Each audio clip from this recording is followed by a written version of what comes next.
Congratulations to Elite for taking home the Season 5 affiliation victory and earning that rep boost this season. Earn progress towards your affiliation by participating in and winning events. Who's taking home the rep boost in Season 6? That's up to you. I'll see you out there on the courts.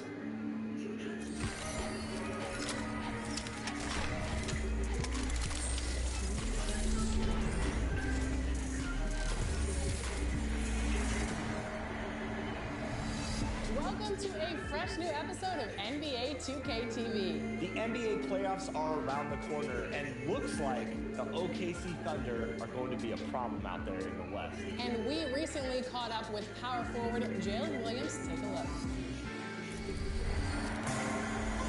Jalen, welcome to NBA 2K TV. Do you play NBA 2K25 a lot? Maybe off. I do, for the most part. I know my friend group does, so throughout the house there's a lot of controller throws and yelling and stuff like that. You want to shout any players that you play with out, like maybe a group that you run with? I'll shout out like a gamer tag. Gamer tags. Mr. Air Jordan 27. Yeah. Okay, camera point over there. Yeah. He's good. If you want to run with him. Also, another notable good player, Jay Will on my team, the other Jalen Williams. Yeah. He's very good at 2K, so definitely show him some love. What about your brother? Oh, he's horrible. I would never shout him out. Yeah, Cody's horrible at NBA 2K. Cody's not good at 2K, yeah. But first-person shooter games, he's good, but 2K, that's not his thing. Okay, and when you make your My Player, what's your build? I try and do I think it's like a 3-level, 3-way scorer, defender, whatever, but I try and make it myself. So I put all the stuff that I think I'm good at on there. So it always gives me something different. Which is? It's usually something 3-way. It's usually 3-level something. Okay. Because a lot of players, they either want themselves or completely opposite. So. Nah, I think I'm pretty awesome. I'm gonna be trying to make it myself. But every time I try and adjust it a little bit, it'll change it. So usually I try and go for a 3-level score, and that seems to be the most fun. Yeah, and your team in real life is very defensive focused, but players on 2K love to shoot. So what defensive advice would you give NBA 2K players? I don't know. I think a lot of it's anticipation, it's a video game, so I feel like some things, you can kind of read ahead a little bit. So that's what I would say, trying to anticipate plays, but I don't really be playing defense on there, which is why I don't get asked to play by some of my friends. And if you had to choose a My Team starting 5 with any NBA player, could be past or present, who are you choosing? Okay. I'll probably pick Steph at the 1. I'm putting myself at the 3, Kobe at the 2. I'd probably do Bron and KD. Terrible team. Yeah. Yeah, you're not winning anything with that. Yeah, I don't know if we'd win a game. Is there a moment when you're playing 2K where you think, man, this is why I play the game? Seeing myself for the first time, that always sticks out. So anytime I see myself in the game, and now that my little brother's in the game too, I think that usually kind of makes it a little more real. And now you're an NBA All-Star, so your NBA All-Star self is going to be in the game too. Yeah, I'm gonna be in there with the jersey. Hopefully that boosts my rating a little bit. That's what I'm waiting on. I just need a little +2. I'm an 88, want to be a 90, so awesome. That's what I'm waiting on. Okay.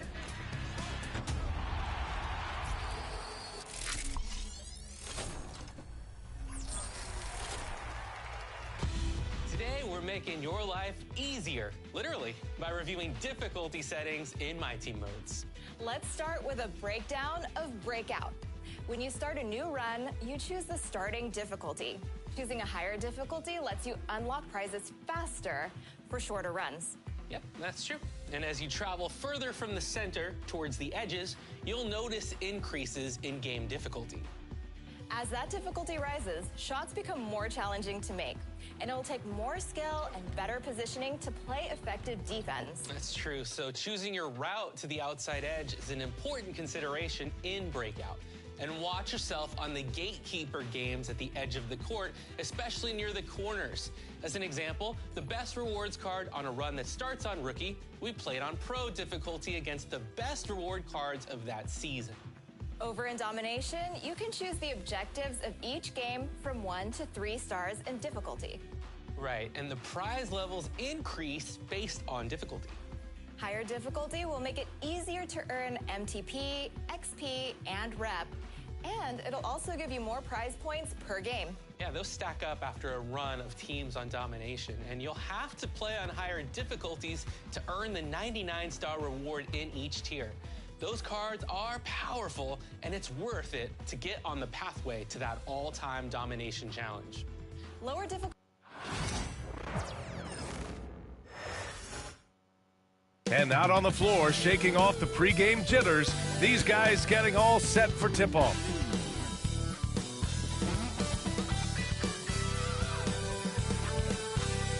Happy to have you with us for NBA basketball on 2K Sports. In this game, we'll see the Oklahoma City Thunder against the Utah Jazz.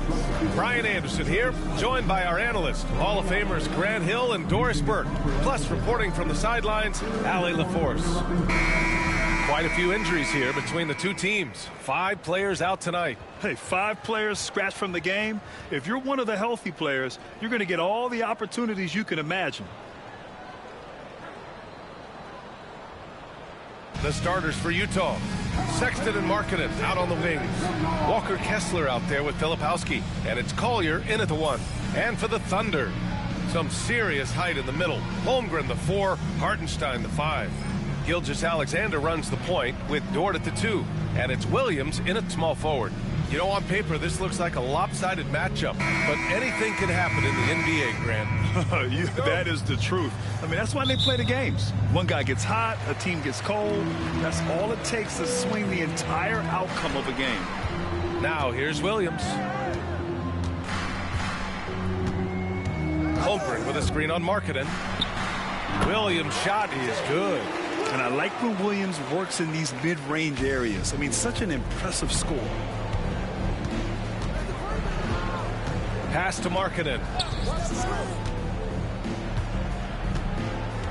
Outside Sexton. There's a screen.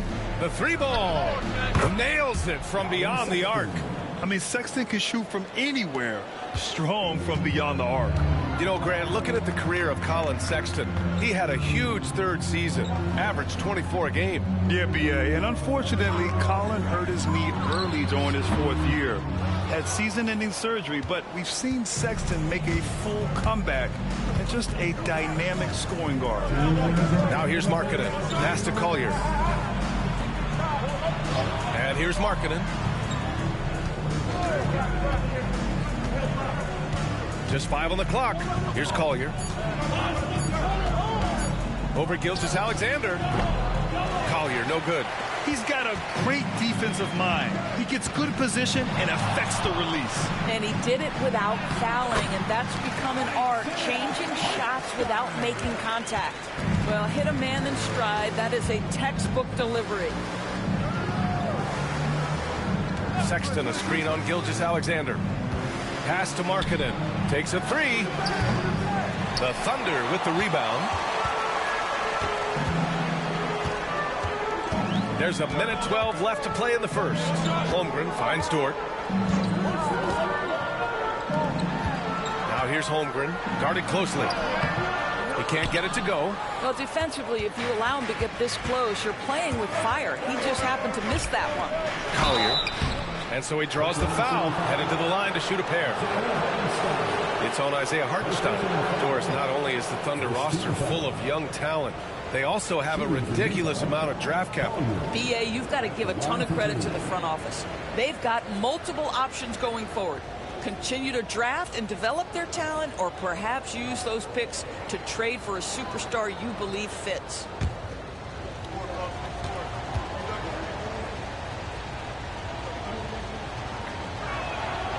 That free throw, no good. Doris, I'm going to give you 3 names here. John Stockton, Karl Malone, Pete Maravich. Which one is the greatest player to ever wear a Jazz uniform, you think? I'm not going greatest player, B.A. I'm going greatest tandem in the history of the Utah Jazz. John Stockton and Karl Malone in pick-and-roll play were poetry in motion. And he's good on the second. Grant, how about the rise of OKC? In just 2 years, transforming from a 24-win team to the top seed. Incredible, B.A. The Thunder drafted well and gave those picks lots of playing time. Plus, they made some fantastic trades. And of course, don't forget, OKC still has a boatload of picks. Now here's Caruso. Fires hitting the triple. Defensively, you have to stay connected to him on the perimeter. And here in the first, approaching 3 minutes play. Pass to Potter. Here's Sensabaugh. Williams defending. Marking it outside. To 3, George. Williams grabs the board. Caruso outside. Now here's Wiggins. Fires away from way outside. Oh, he got it up in time, but it wouldn't fall for him. 1 quarter in the books, and it's been a close one. Oklahoma City ahead, up 3. After this break, we'll be back with the start of the second quarter on 2K Sports.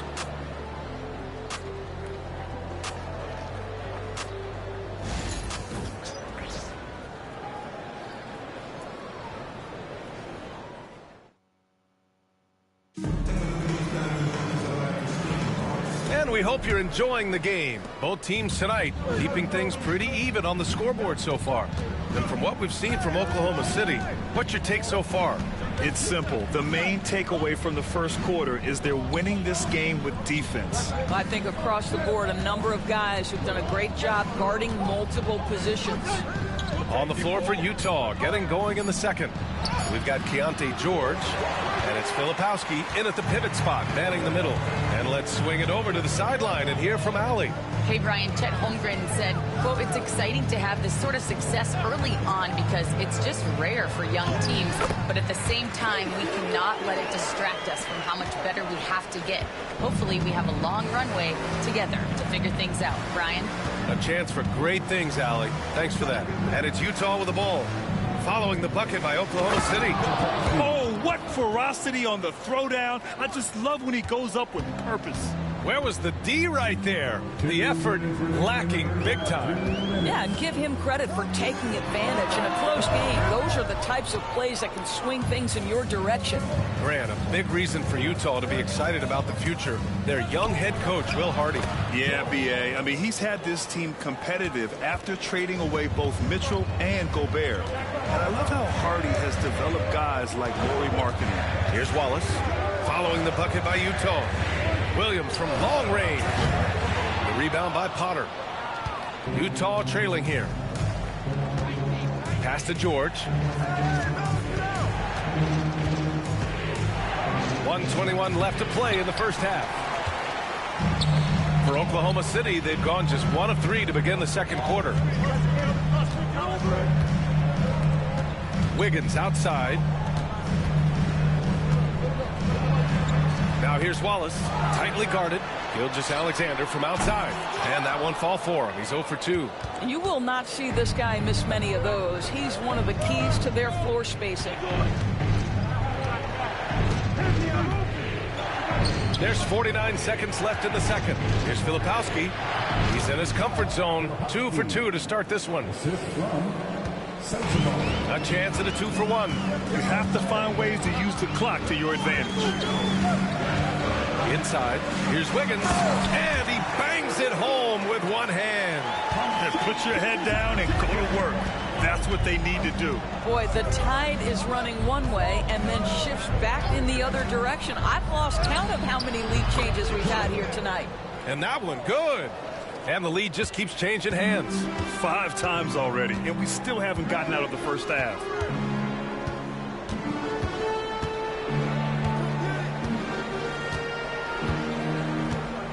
"12 seconds left to play in the first half.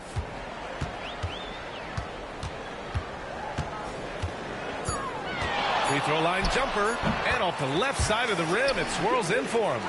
Gilgeous-Alexander's got his first points of the night. Such a multi-talented threat on the offensive end, and you love his confidence. And the first half comes to an end. We've got a close game going here. Oklahoma City ahead, up 1.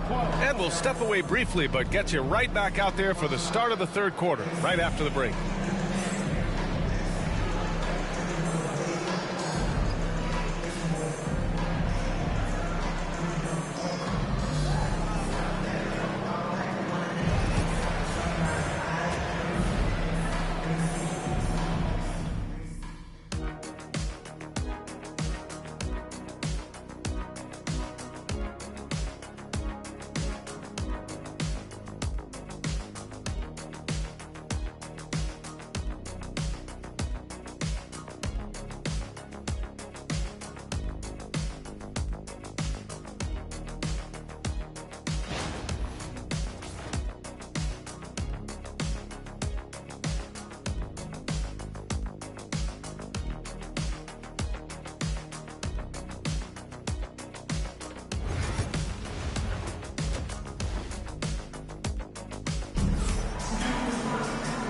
And as we get into this third quarter, as we've seen so far, neither team able to create much separation on the scoreboard. And Grant, we know the importance of the veteran leaders on a team, but not every vet wants to accept a mentorship role. Very true, B.A. In your later years, that role becomes a blend of playing and kind of coaching. Not everyone is cut out for that. Some serious height in the middle. Holmgren, the 4, Hartenstein, the 5. Gilgeous-Alexander runs the point with Dort at the 2. And it's Williams in at the small forward position. That's the group from Mark Daigneault starting the second half. So it's Oklahoma City now. Oh! And we see the speed and power. I mean, Williams shows off on that one.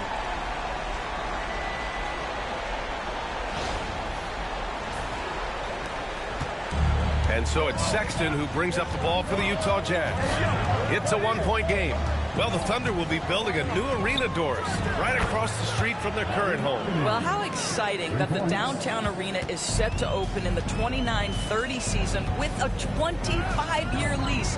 This secures the team's long-term future in Oklahoma City. And honestly, B.A., this fan base is so passionate, they deserve it. Time now to hear from our reporter, Allie LaForce. Ryan, Lauri Markkanen's shooting stroke at 7 feet tall had former Mavericks coach Rick Carlisle comparing him to Dirk. Lauri said it feels good to hear that because he's obviously a Hall of Famer, but there's still a long way to go, and it gives me more motivation to keep getting better. He's not getting a big head, Brian. No, he's not, and that's the way you have to approach it to be great. Thanks, Allie.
And if you're just joining us, we've played just over a minute here in the third. Pass to Collier. And here's Markkanen.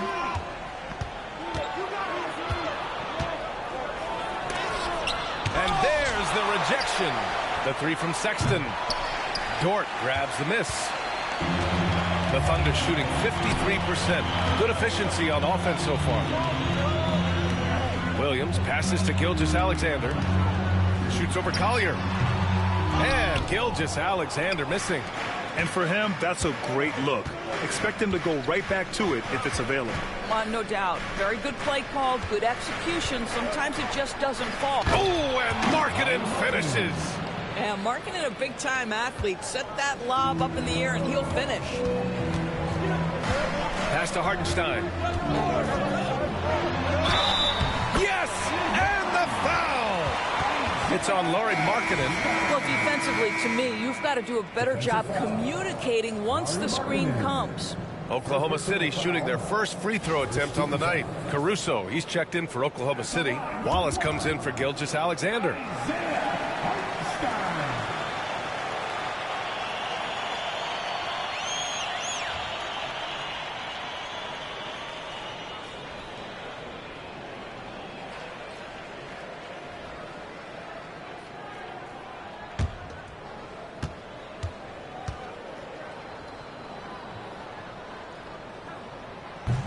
That one misses for Hartenstein.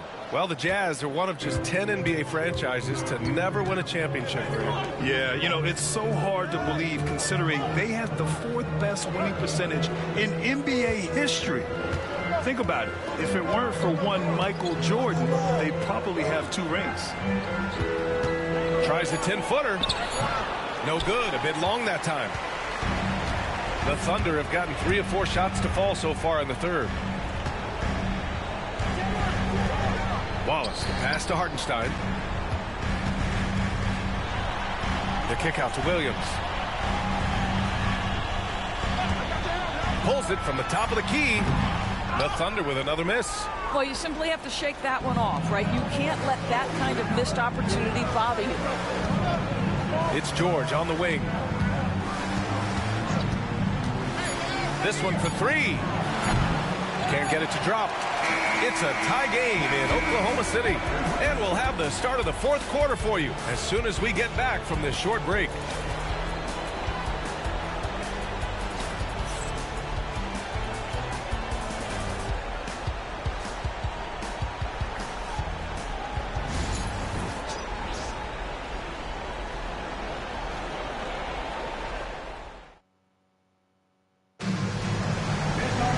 Well, what a terrific game it's been so far. With this 4th quarter sure to bring more pressure-packed basketball. And for Oklahoma City, they're shooting efficiently, 50% so far. And Utah looking at who they've got to start the 4th. Sexton and Markkanen out on the wings. Filipowski out there with Walker Kessler. And it's Collier in at the point guard position. And this is where Holmgren is such a scoring threat. His size can make interior shots easier to find. Pass to Filipowski. Here's Sexton. Markkanen for 3. So confident from range. Markkanen. Oh, this one has turned into an absolute nail-biter. Yeah, at this point, you almost expect it to come down to the last possession. It's Dort on the wing. Checked by Sexton. Gilgeous-Alexander from outside. Knocks down the long J. And the Thunder lead by 2. Oh, in pressure moments, he's a guy you trust to make big shots. And so Will Hardy calls for the timeout, looking to get everyone dialed in and engaged.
Chance here to catch up with Allie from the sideline.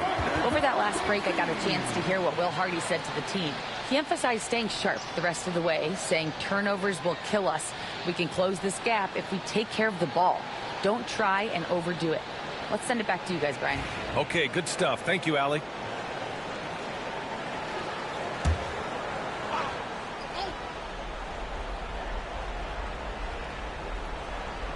Fourth quarter just getting started. 1 minute in the books. Marking it outside. Hartenstein against Kessler. Outside Sexton. From outside, off the mark. Thunder with a lead. Outside, Williams. Pass to Gilgeous-Alexander. Ooh, Shea showing no fear.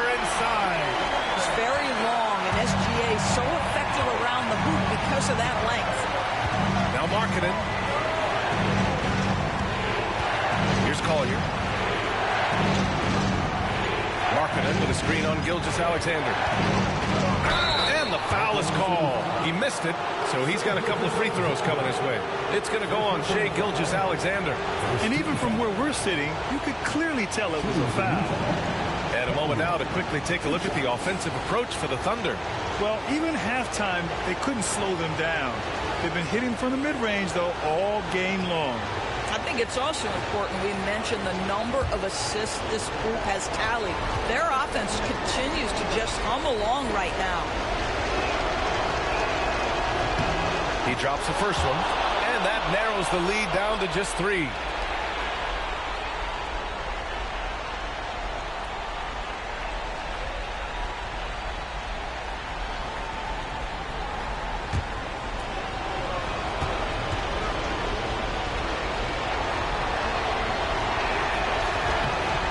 Goes in. 2 from the line that time. Yeah, just a fruitful trip to the line. He's made this a one-possession game. We've got 1:13 left in the fourth quarter, and it's Holmgren missing. Yeah, and the defense has really got to tighten up on him. I mean, he's just too dangerous from the three-point line. Outside Sexton.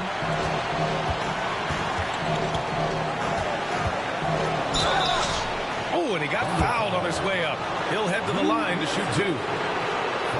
You know, it's easy to say, but this is one guy you don't want to foul. Colin Sexton is an excellent free throw shooter.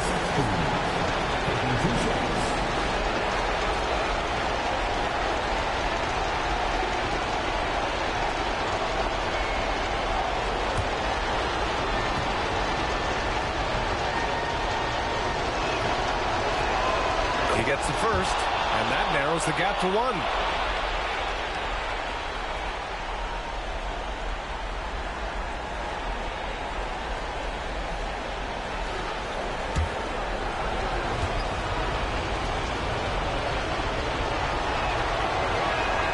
Both good from the line that time. Well, this is the kind of player he is. The tougher the moment, the more he elevates his game. Here's Gilgeous-Alexander, and he sinks it. Talk about stepping up in a big way. I'd say it takes confidence to pull the trigger in that situation. You love guys who relish the moment. Here's Collier. Gilgeous-Alexander defending. Marking it outside. Lets it go from deep. Oklahoma City grabs a miss. 6-second difference between the shot clock and game clock. Williams passes to Gilgeous-Alexander. Back to Williams. It falls! Williams is like a vibe. I mean, this guy gets it. He knows they need points there, and he takes it upon himself to deliver. And Utah calls time here. 15 seconds left in the final quarter. Let's hear from our analyst. Give us your take on the strategy being discussed right now. No doubt. They've got to get a quick bucket here. They need to score, and they need to do it quickly, but it is still possible here.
15 seconds left in the fourth quarter here.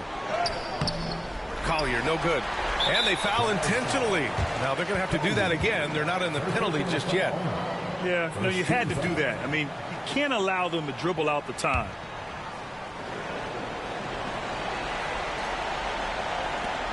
There's 10 seconds left in the game.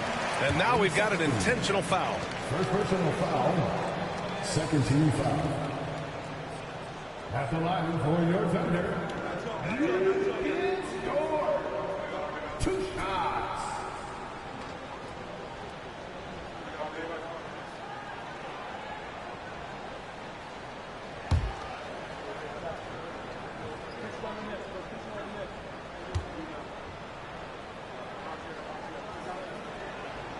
Good on the first, and that puts him up 5.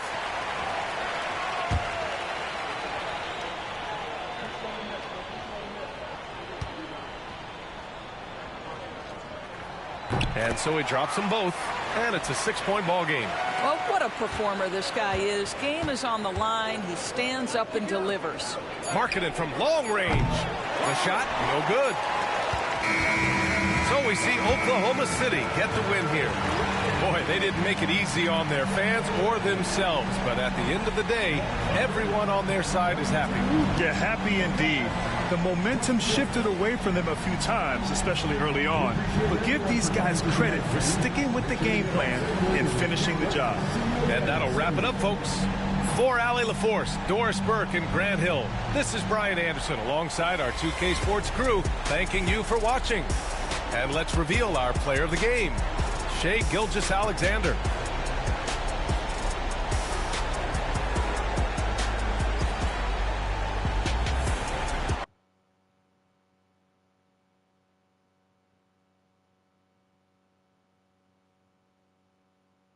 Reinforcing bad habits while still winning. If you occasionally turn up the difficulty, you'll become a better player over time. Yeah, it's a good way to test where you're at and where you're progressing. That's a good call. As the difficulty increases, you won't be able to fake out the AI opponents or make as many contested shots, requiring you to sharpen your skills. If you want some tips on shot timing, check out 2K TV Season 11, Episode 4, and get those reps in on a higher difficulty this week to prove that you're on the road to being the best in my team.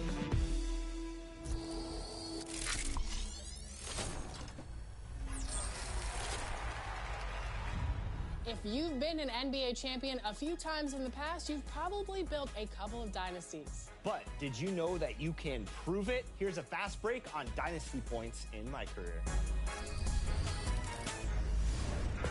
On your way to building a dynasty? Well, every major accomplishment you make in my career will build your dynasty points. You can see your list of successes underneath Play Next Game in the My Career menu tab of the pause menu. Here, you will be compared to the greatest franchises in NBA history. Use the trigger buttons to see some of the best to ever walk out on the court. And then set out on your own path, filling the meter and forming a dynasty.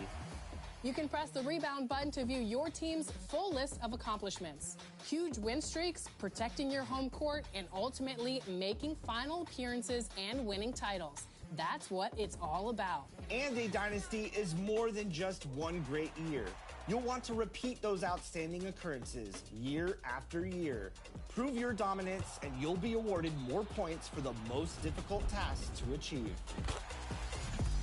Do you have the longevity and dominance to surpass LeBron's Heat, Bird's Celtics, or maybe even Jordan's Chicago Bulls? Find out with your dynasty list in My Career. Good luck.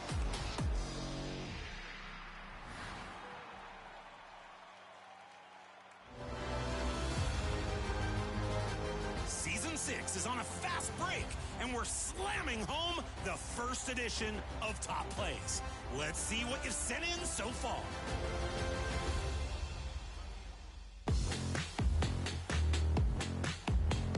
Option A is from Irv Gotti in my team. Brandon Roy going to work, shakes loose, and double clutches the dunk. Full rotation, full power, and the foul. A great reward card, making a great play.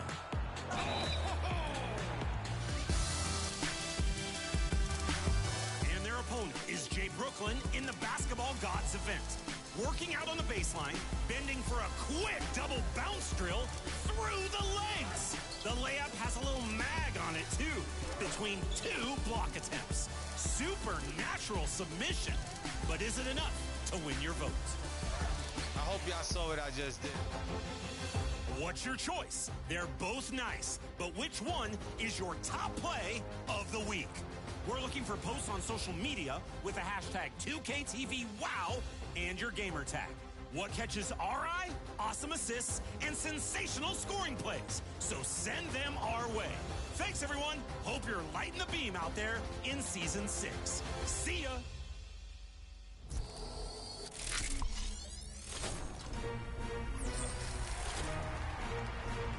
We'll be back next week with more tips on how to improve your shooting. And we'll be connecting with you, the 2K community. Always. Until then, enjoy the game, go get those Season 6 rewards, and of course, go get those wins.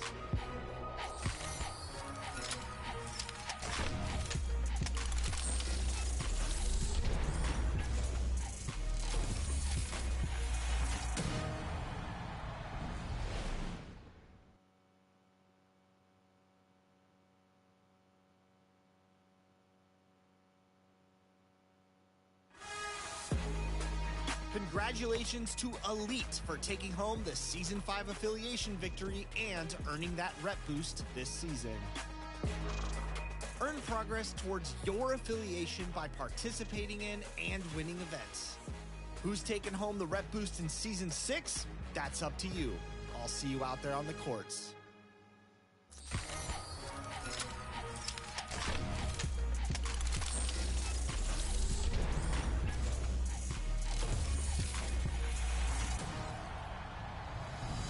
Welcome to a fresh new episode of NBA.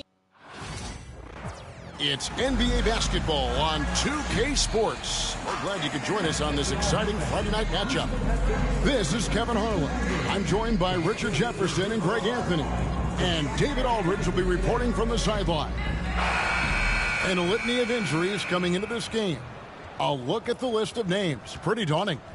A long list of injuries coming into this game. You look at all those names unavailable. Pretty daunting. Now a look at Philadelphia's starting lineup. We've got Butler. Edwards is out there with Yabusele. And it's Bona in at the center position. And for the Heat, they've got Andrew Wiggins. Tyler Hero out there with Robinson. Then it's Bam Adebayo. And it's Ware in at the 5 spot. Greg, we're sure to see a lot of quality basketball here tonight, given the veteran talent on both sides. Yeah, tremendously high IQs from both teams, so expect a clean game. And some of these players have been through it all in this league. Now here's Butler. Pass to Yabusele. Some nice ball movement here by the 76ers. Here's Grimes. Some solid defense from Robinson. Not enough room to finish, and that's one he'll usually make. Here's Wiggins. And it's Bona with the rebound. And Nick Nurse, Greg, the 26th head coach in 76ers franchise history. And Kevin, known for his creativity and that outside-the-box thinking. I think it's a good fit with this forward-thinking front office. Outside Hero. About 1 minute into the first quarter. It's good. He makes his first shot of the game. And there's no hesitation from Hero. When the shot's there for him, he is looking to let it fly. Back to Butler. Pass to Grimes. Here's Bona. Launches a 3. It's hauled in by Bam Adebayo. Not quite enough defense that time around. Just lucky he was off. Double team on Adebayo. Outside Hero. Just 5 to shoot. Wiggins inside the line. And it's Bona with the rebound. And usually that's a bucket for him, but look, nobody's perfect in the mid-range. Edwards passes to Butler.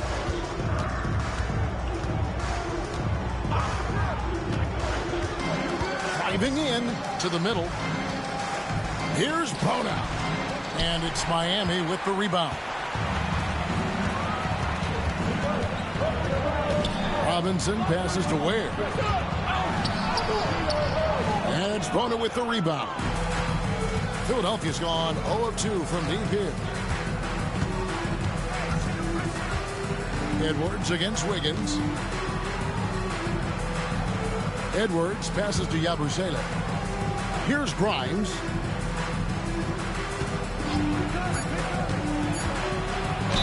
Fouled in the act of shooting. Gets the bucket anyway, so a three-point play chance for him.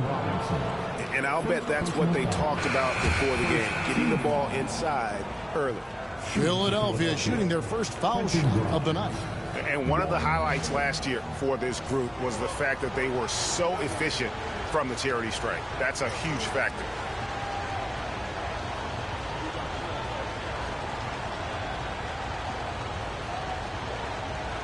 Find the lane.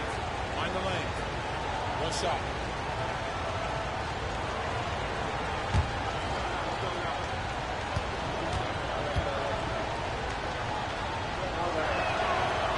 And the free throw, no good. The Heat have gone just 1 of 4 to get this game started. And a deep three from Hero. Miami no good on that time either. Here's Council. And that won't go, missing the go-ahead bucket. It's all tied in Miami. And back in a moment as we'll get underway with quarter number 2.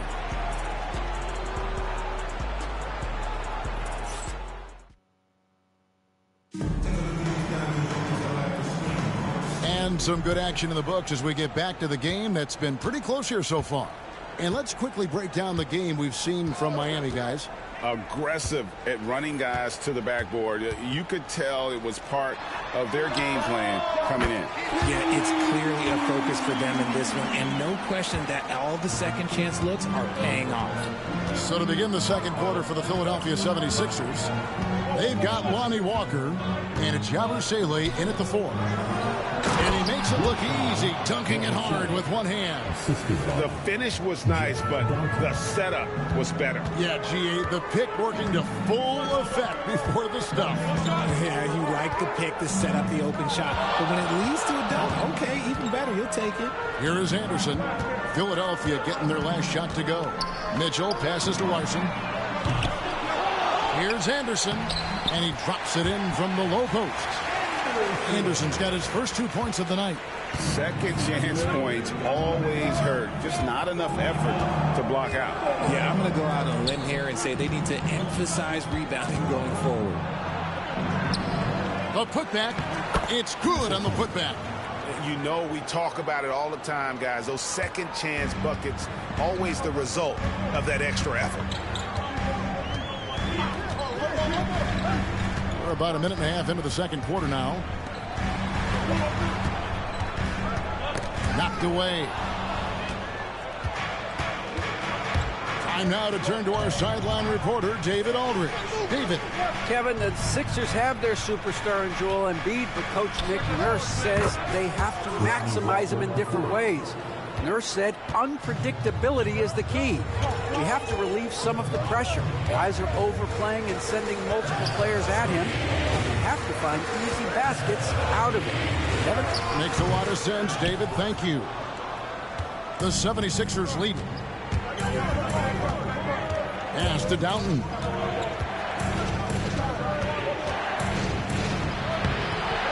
Larson with the rebound.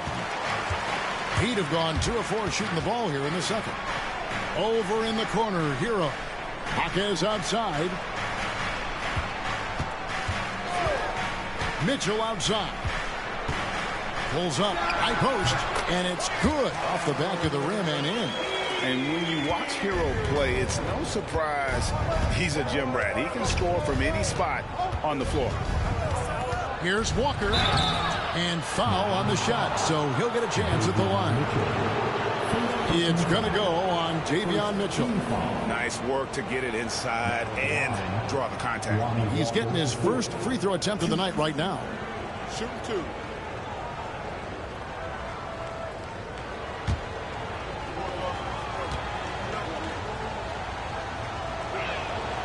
First free throw is good. And the Heat going with the whole new group on the floor.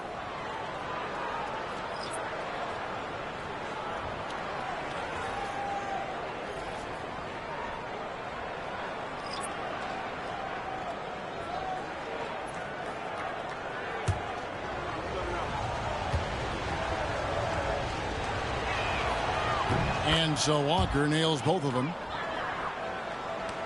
We've got 22 seconds left in the first half of the game.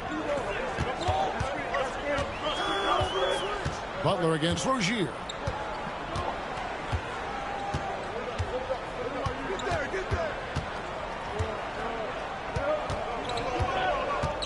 Four seconds left. He takes it up and lays it in. Rozier's got his first bucket in this one. Yeah, he was able to sneak it to the rim. Had enough room to get just like an easy layup. It's all tied in Miami. And now we'll send it over to David Aldridge, who is standing by courtside. David.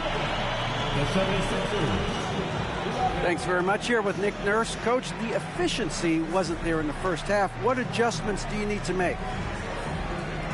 I thought we got pretty good shots, you know, and if we're not going to score, it makes getting our defense set up difficult. So you got to keep shooting them. Hopefully we start making some of them.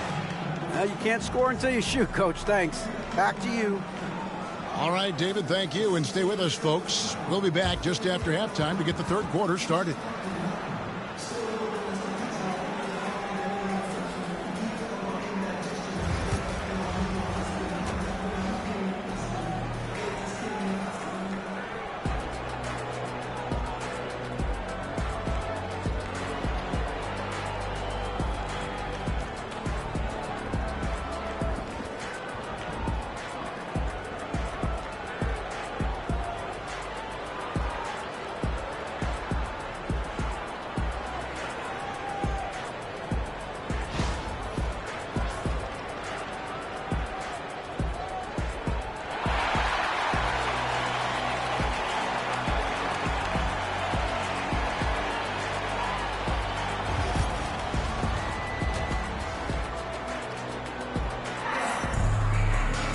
And we're halfway through this one. Plenty of basketball left in a game that's been fairly even so far. Greg, you look at today's point guards, so many different types that can be effective.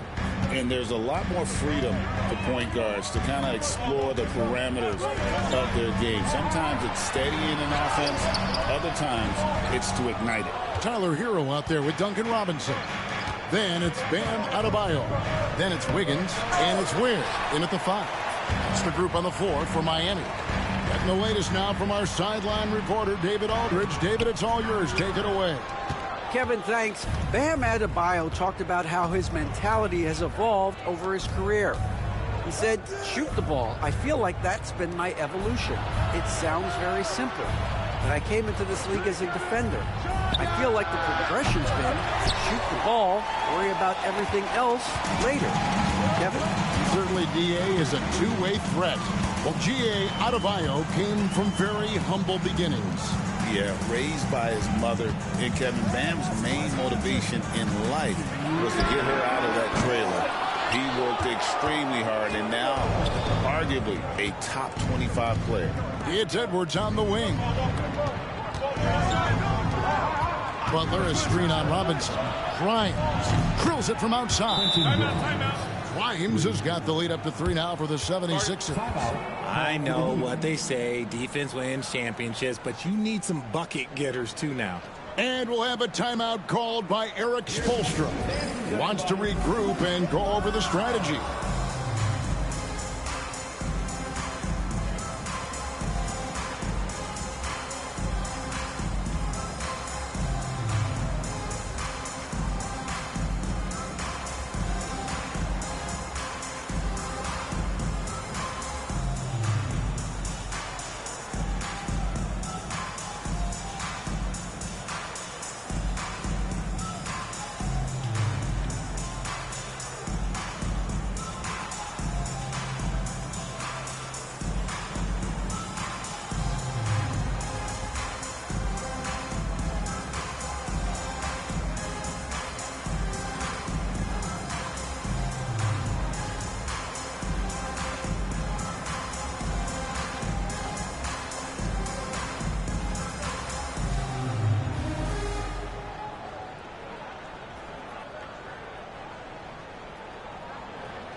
And Miami making a change here. Miami Heat dancer.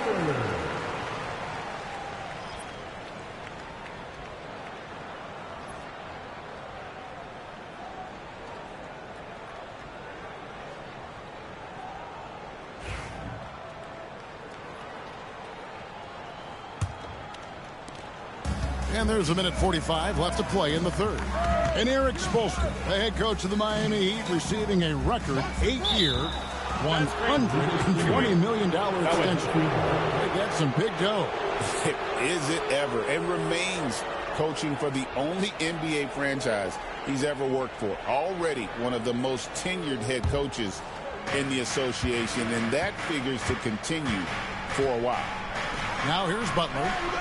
Still scoreless. Fires the three. And Ware pulls it down. That is not a guy you want to allow open looks for range. Lucky for the defense, he just couldn't get it to go. Back to Robinson. Good ball movement here by the Heat. Ware kicks to Adebayo. Here's Larson. 6 on the shot clock. Miami no good on that time either. The 76ers leading by 3. Pass to Yabusele. And here is Butler. Lets it go with a 3. That shot off the mark. Hero against Butler. That one goes. Count it. Hero's got 6. Oh, and the touch on the interior. Hero can hit jumpers as well as capitalize in close. Well, we're into the third quarter. Just over 2.5 minutes played. And what kind of defense was that? You can't give up wide open threes like that. What are you doing? And we'll have a timeout called by Eric Spoelstra. He's ready to talk things through with the team.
The Heat making a switch here.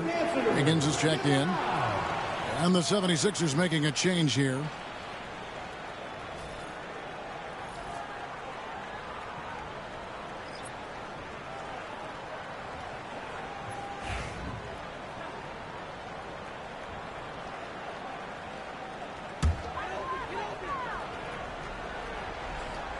Just over 2.5 minutes gone by here in the second half.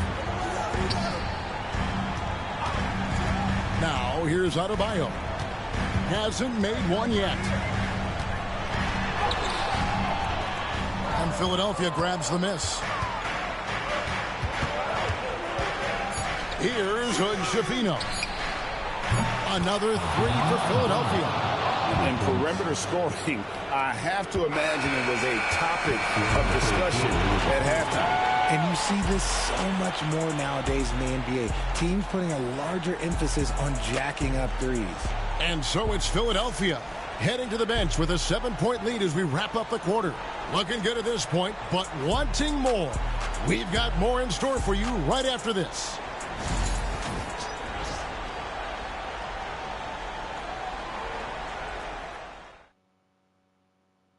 about a look at today's State Farm assist of the game? And he sliced the D wide open with this feed. They had no chance to prevent that basket.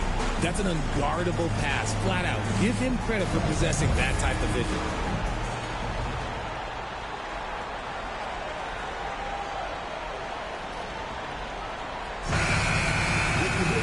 And this is it. Glad to have you along for this fourth and final quarter. The 76ers leading by 7 on the court for Philadelphia to start the fourth. Edwards is out there with Yabusele. Then it's Butler. And it's Bona in at the pivot spot, manning the middle. And even with good coverage defensively that time, he has confidence to drill the three. Here's Hero. Played in with a nice touch off the glass. And how about Harrell's body control, capable of still scoring even when the defense ups the ante in terms of physicality. Now here's Butler. Grimes with the bucket. Grimes has got the lead back up to 7 now for Philadelphia. Love how selfless he is setting brick screens like this. Plays like that right there are what help create easy scoring opportunities. Philadelphia shooting 38% from the field. A pretty weak showing for them. Butler on the way. Lays it up off the glass. Butler's got his first basket. And Miami shooting a meager 37% for the game. Here's Hero. And that'll be 2 free throws coming up. Officials on the call with the foul.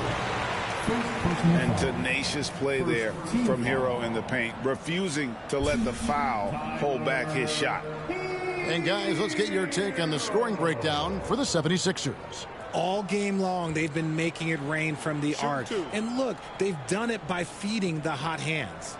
And another thing, they continue to work it inside and score. It's clear their game plan is attacking the paint as much as possible.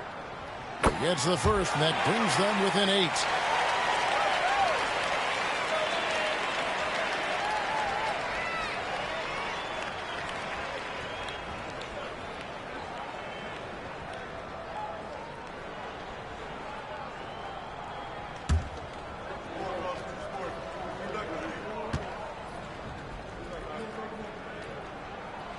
And Hero drops them both. A little over a minute of the fourth quarter gone right now. Butler against Hero. And it's Butler missing. The Heat trail by 7. Robinson passes to Hero. Back to Robinson. Hits it from three-point range. Robinson's got himself on the board with 3 there. Confident and composed on the three-point shot at a critical juncture. Butler passes to Grimes. Here's the screen. And he can't answer back. The three-pointer offline. On the wing, Wiggins. Edwards defending. Hero pitch to Wiggins.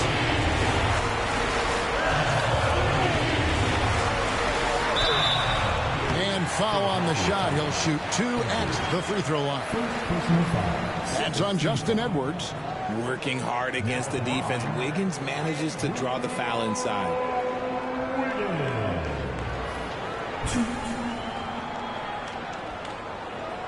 Shoot 2.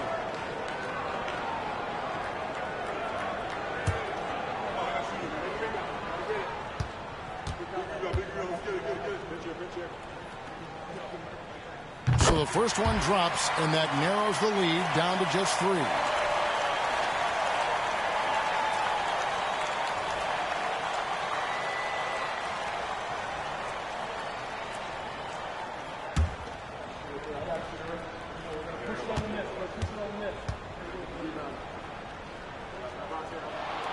And good on the second, so he makes them both. And in a close game like this, they can really rely on him to take care of business at the line. Here's Butler. Oh, and the jam by Butler. And you can't get a bigger bucket than that. What a huge play coming through when it matters most. And we'll have a timeout called by Eric Spoelstra. This is a huge moment, folks, in this game. and he wants to be prepared. It's time for this win. If you see yourself on the big screen, then you know what to do. Show us your move.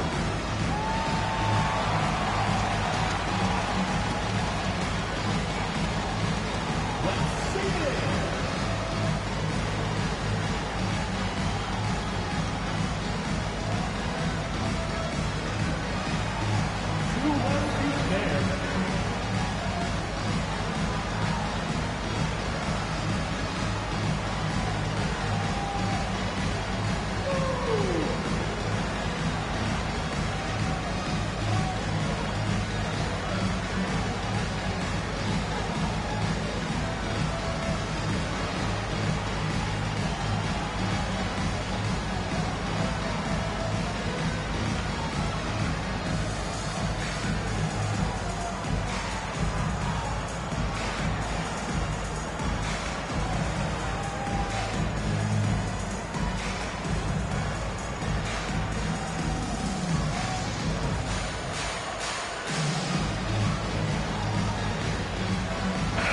And now the latest from our reporter, David Aldridge.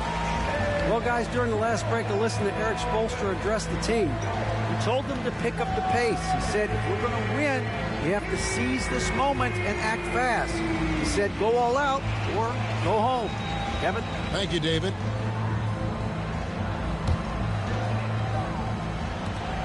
There's 49 seconds left in the fourth quarter. Here's Hero. Money! And he has brought them to within 2 points. And, you know, some guys shrink as the game tightens. Hero calls for the ball. Clutch. Here's Butler. Good! I understand we're seeing some high-powered offense, but you've got to put up a little more resistance than that. Shoot, this defense is giving me hope. The way I look, I could sign a 10-day and put up a few buckets on this squad. And timeout is called by Eric Spoelstra. No doubt he is feeling the importance of this moment right now.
Outside Hero. A three-pointer off the mark.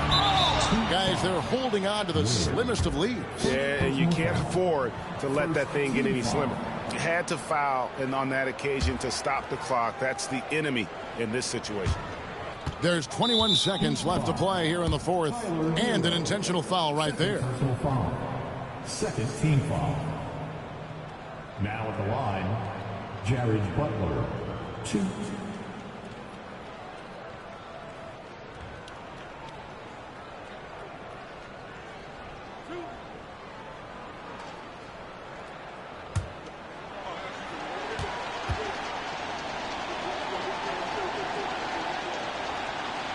First free throw is good, and that puts them up by 5.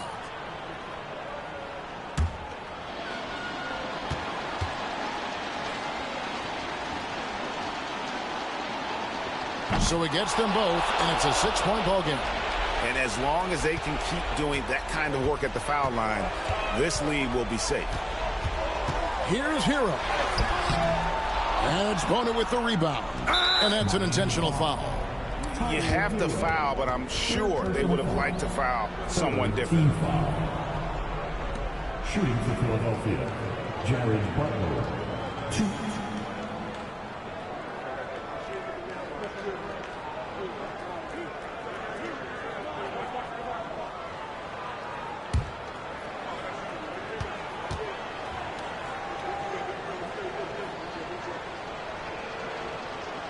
He doesn't hit the first, and that was the one they really want. He's got one more, though.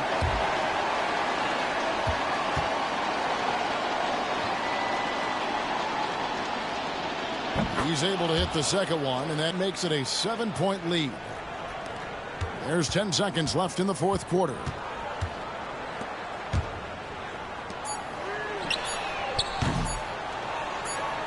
And they go to the intentional foul. Duncan Robinson, second personal foul. Team foul number 4. Shooting for Philadelphia, Jared Butler, 2.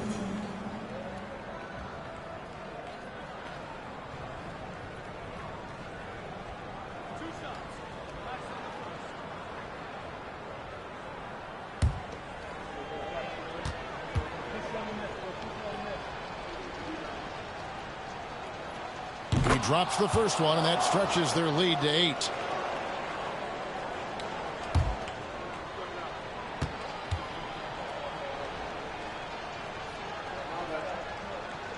So he goes 2 for 2 at the line, and it's a 9-point ball game. That ought to do it. I think any chance for a miracle comeback just went out the window with those freebies. So the 76ers win it. They came in here and took care of business like they were the home team. And Kevin, think about the mental toughness that this group showed. They were never rattled at all by the opposing fans. Well, folks, that's going to do it for now.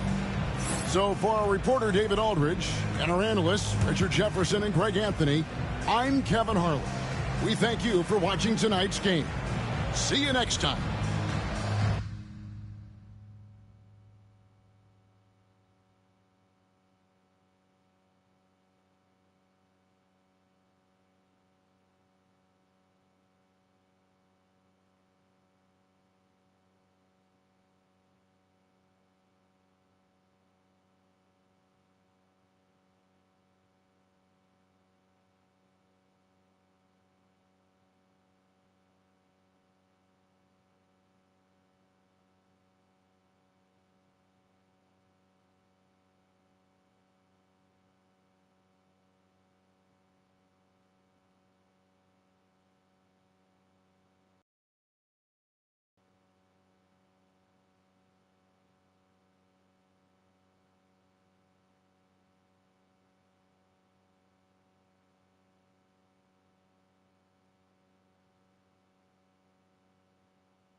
Starting at power forward, at 6'6", number 00, Royce O'Neal.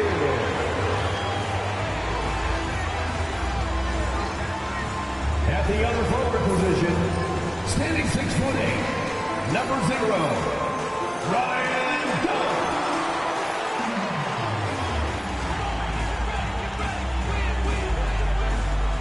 At the center position, at 7'0", number 2, Nick Richards.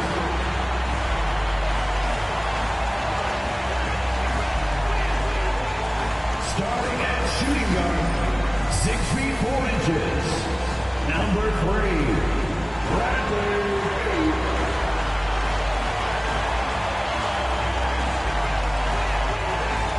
At guard, 6'5", number 1, Devin Booker.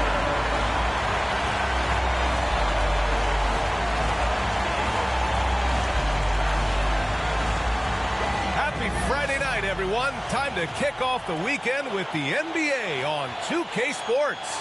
Hi, everyone. This is Brian Anderson at the table along with Grant Hill and Brent Barry. Allie LaForce joins us from the sidelines. Looking now at the lineup for the teams tonight, some names out of action. And some uncertainty arises when both teams are missing players. Who is better able to weather the storm and take care of business? And here's the starting group for the New York Knicks. You've got OG Anunoby. Mikal Bridges is out there with Jalen Brunson. Then it's Josh Hart. And it's Towns in at the center position, locking down the middle.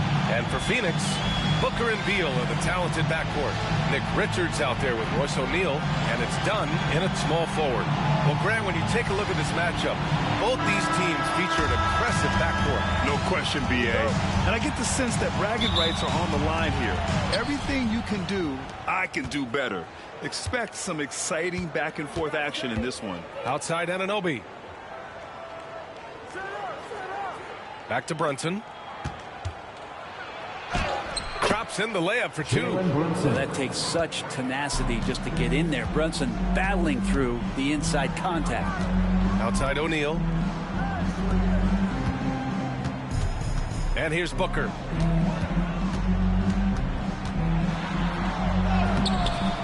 And some solid defense from Towns. Let's check in with our reporter, Allie LaForce. Earlier, I spoke with Mike Budenholzer, and we discussed Mikal Bridges. Coach said Mikal creates a lot of problems with his movement off the ball. He keeps the defense on its toes. We can't allow him to get into a rhythm. And he also praised Bridges' on-ball defense. He'll be the focus of their game plan tonight. Brian? Thanks for that, Allie. Now here's Beal. Counted from distance. And this is why you want to involve Bradley Beal in the pick and rolls. Really good execution there. Bridges feeling it out a little bit.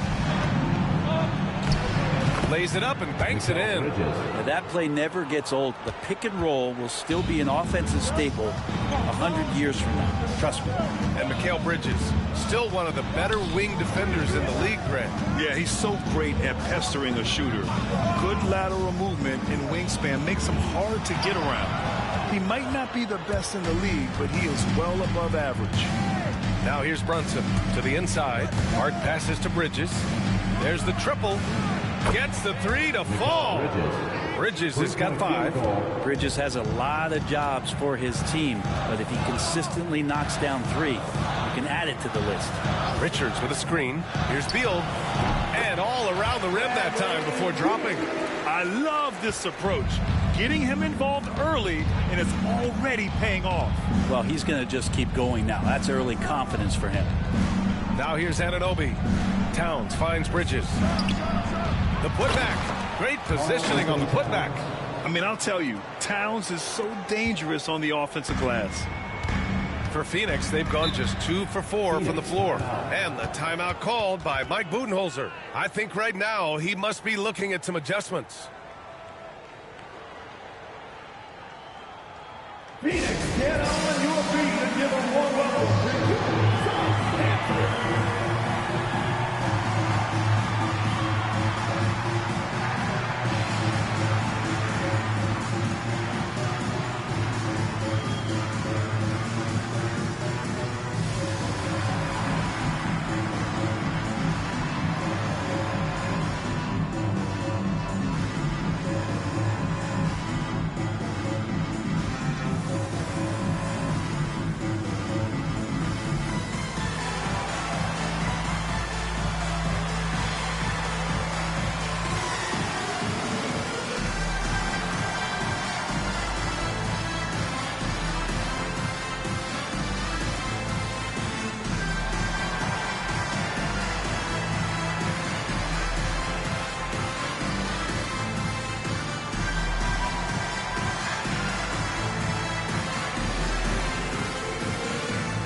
almost an entirely new group here.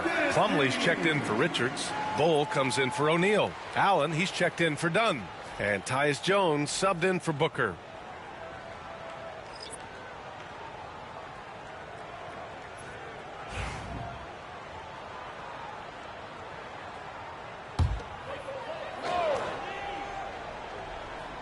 Now, if you're just tuning in, we've played about 2.5 minutes here in the first. Beal, no good. A rare miss for him at point-blank range. That's one he'd like to have back. Out to the right wing. Outside Achua. Pass to Towns. He's in his comfort zone. 2 for 2 to start this one. And he is a force in the paint. Towns is such a huge presence inside for them. Beal outside.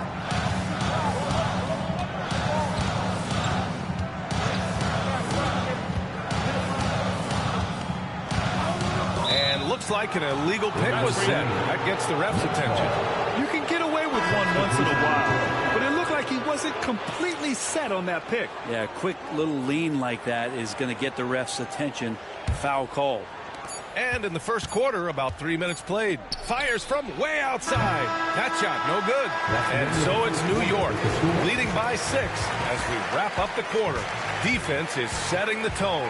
Back to the game after this break.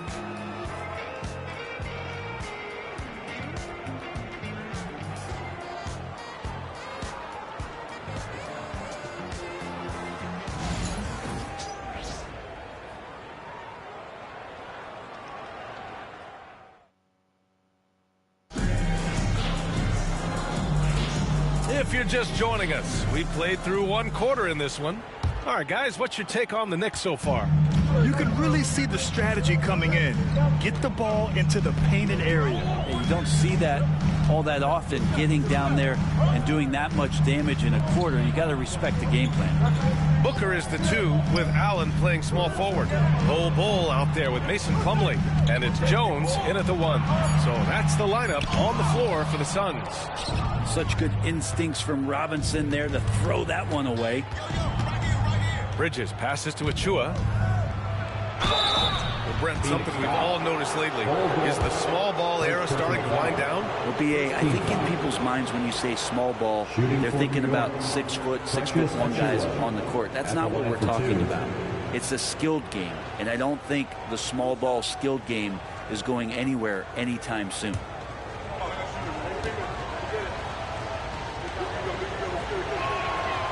That free throw misses. When the Knicks are having a good season, it is amazing how excited their fans get, Brent. Well, it's been generations, BA, that have been salivating for this franchise to get back to its winning ways. The last championship came in 1973. So as a fan, you can't help but get fired up when there's a chance at a title run. And he sinks the second. And so here's Phoenix. They trail by 7. Outside Jones. And there's the foul. It'll go on Precious Achua. That's his first foul. Phoenix making a switch here. Coming onto the floor for your Suns, number 4, Oso Ighodaro.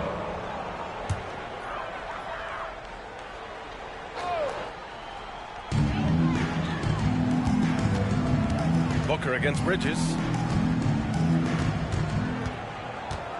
It's Booker on the wing. Still no points. Shot clock at 3. And a foul called on the way up. So he'll take 2 from the free throw line. Well, Grant, if you talk about consistent top-level scores, Devin Booker is near the top of that list.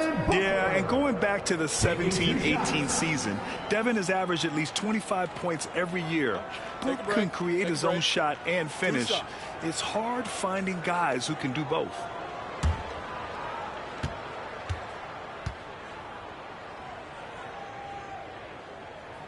And he makes a first. Well, it's always interesting. Free throw shooting, consistency at a high level. That's an attribute that Devin Booker shows off every season. Towns, he's checked in for Robinson.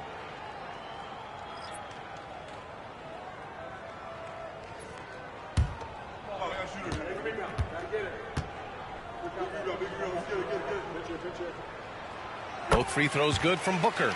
At this point, you might as well go ahead and chalk up the points when he's at the free throw line. Pretty much automatic. 2 minutes remaining in the Back first to McBride. half. 2 minutes. Pass to Towns. The rebound by Allen. And he gets a lot of points right there at the rim, but the defense determined not to give up the easy deuce there. Jones' shot is good.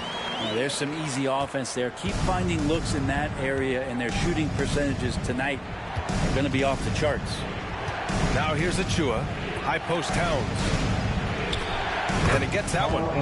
Towns has got 6 points. This team looks to him to score the ball. They feel good when he's taking the shots. And the timeout called by Mike Budenholzer. Coach wants to speak to his guys, maybe alter some of the game plan. Let me hear you get loud for your son, Breaker Dance Crew.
He's checked in for Phoenix. Beal comes in for Jones. And a switch here also for New York. Brunson is checked in for Bridges.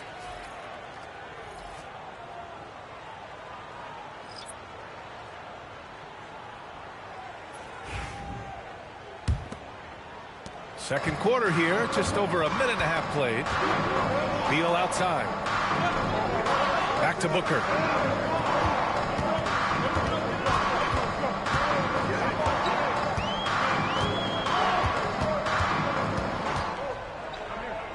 Clock at 6. The Suns need to get off a shot. Beal from outside. Achua with a rebound. And Brunson's got the ball here for the Knicks. Leading by 5. McBride passes to Anunoby. And here's Brunson from the arc. And can't get it. He's now 1 of 3. Well, even though he misses that one, the defense has got to talk about that. And that's a bad miscue. And you can't give up looks like that all game long. Let's see if they want to go 2 for 1 here, Graham. Hey, looking at the clock, I'd say yes. A quick shot there. It's off target. D giving him that shot, and that's probably not a good idea, but I guess they knew what they were doing that time. Here's Beal. And once again, off the mark by Phoenix. New York leading by 5. Outside Anunoby. Brunson looks it over.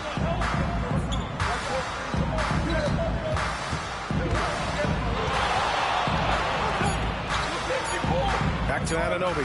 Launches a 3. And we're through the first half of play here in what's been a good one. New York out in front. They're up by 5. Well, now a minute to check in with Allie LaForce. She's courtside. Hey, Allie. Thanks. I'm here with head coach Mike Budenholzer. Coach, how would you characterize the intensity level in that first half? Yeah, no, it's pretty intense. You know, both teams are getting after it defensively. Nothing's going to be easy, so it's the way it's supposed to be. Hopefully it continues in the second half. Thanks. Okay, Allie, appreciate it. And, folks, we'll be back after halftime to begin the third quarter. Please direct your attention to center court and get ready for the fan half-court shot. Shot line. They're measuring up the shot. It's good!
even first couple of quarters, this second half could turn out to be a great one, as both teams trying to gain an edge. You have to like what we're seeing from Karl Anthony Towns. He's been dominating down low. Gotta assume they'll keep feeding him the rock. Oh, man, pouring it on right now, and why wouldn't you? And on the floor for Tom Thibodeau as we get into the second half. They've got Jalen Brunson. Josh Hart is out there with OG Anunoby. Then it's Karl Anthony Towns, and it's Bridges in at the shooting guard position. Tough to guard Devin Booker on a quick pick and roll with his size and speed. He can be very dangerous in these sets. Here's Towns. And the sweet roll that time on the rim. That one falls. Towns has got 8 points. Suns trail by 5. Offensively, Karl Anthony Towns is one of the most well-rounded big men in the league, Grant. Yeah, maybe in league history, B.A. He's an elite three-point shooter, post scorer, and his passing is severely underrated. Outside Booker.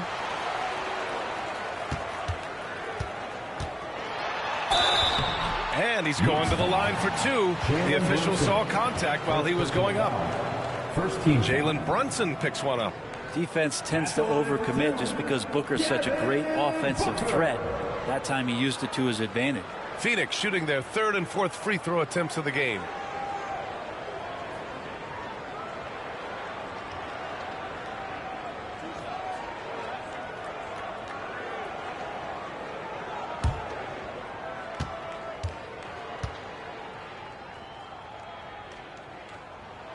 And he knocks down the first one.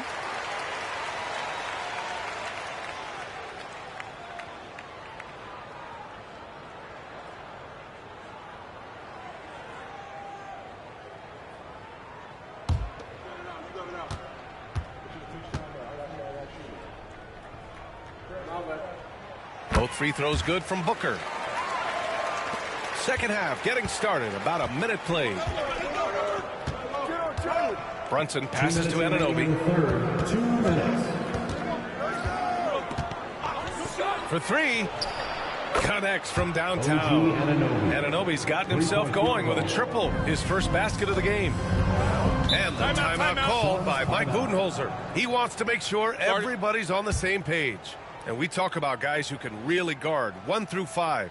OG Anunoby is one of them, Brent. Yeah, OG can make your night a living nightmare the way he can guard. He chases around shooters. He's physical enough to deal with wings who like to play in the mid-range.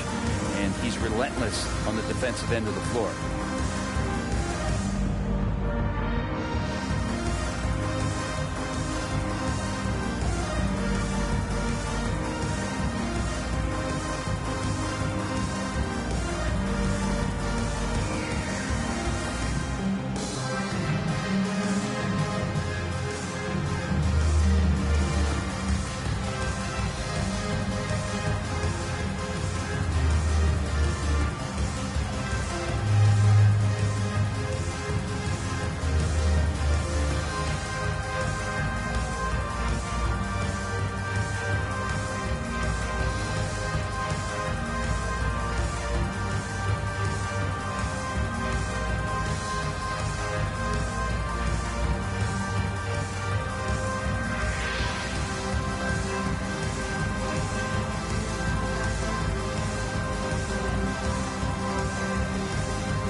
Ladies and gentlemen, your Suns Youth Dance Team. One more time, your Suns Youth Dance Team.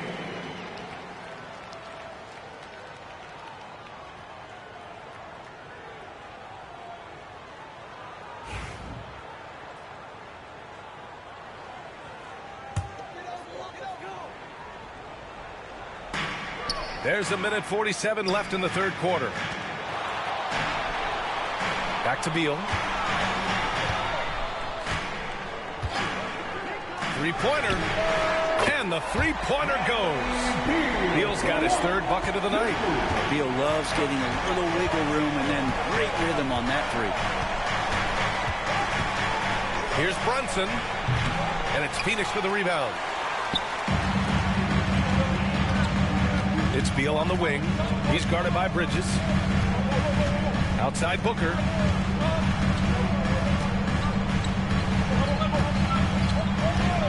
For the tie. Hart pulls it in. Well, that's not a shot he's ever going to pass up, and he shouldn't. Despite the miss, no defender anywhere near him. He's got to shoot that one. Now here's Bridges. He's got 5. Here's the 3. Richards pulls it in. Richards has got 4 rebounds in the game.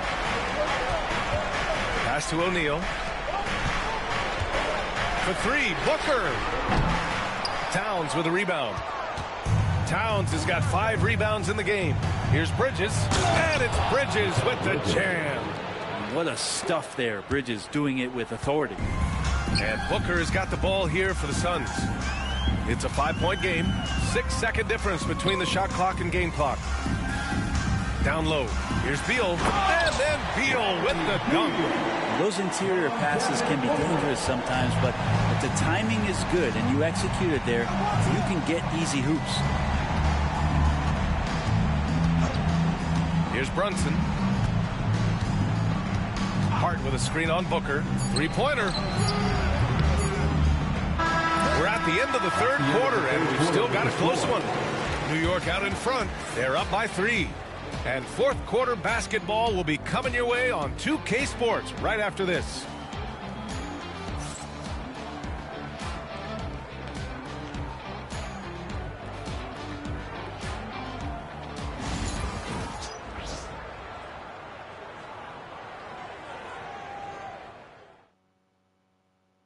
And now we have a moment to reveal our State Farm assist of the game. And I'll tell you what, this was a no-brainer tonight. Take a look at the precision on this feed. Couldn't place it any better. Well, there's a way to break down the defense with the handle, but you can do it with the pass. Prime example of that right there. And with these teams locked in a very close contest, this fourth quarter promises to be a good one. Booker and Beal on the talented backcourt. Nick Richards out there with Royce O'Neal, and it's done in at the 3. So that's the lineup on the floor for the Suns. And Anunoby gets it to go. Suns trail by 5. Booker, the pass to Dunn. Now here's O'Neal.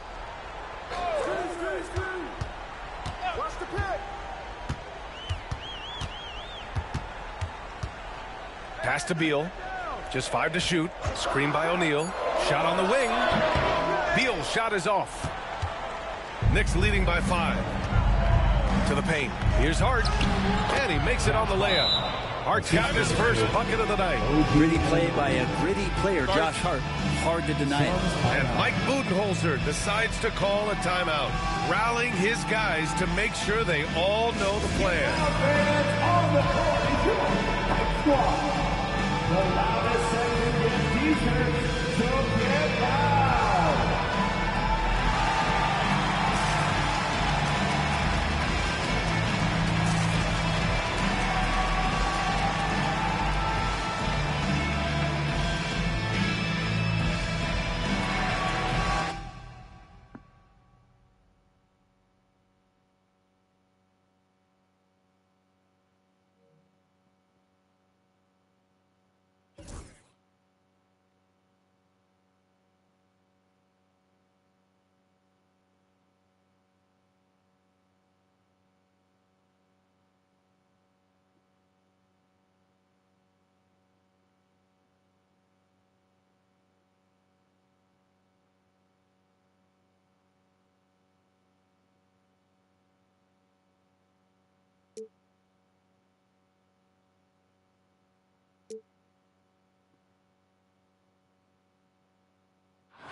What's up, MP? MP, you're my favorite player, man.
to a safe and enjoyable sports experience. We therefore ask you to refrain from any disruptive behavior, such as fighting, throwing objects, attempting to Oh, say does. Greetings, everyone. Glad to have you here with us on this. And a chance now to see how teams are faring across the league. Here's the latest edition of the Power Rankings. Taking a look at Sacramento. They're gaining on some of the teams above them, trying hard to crack into that top 5. And you know, right now for the Pelicans, give them credit. They've stuck to their plan here early on, playing their brand.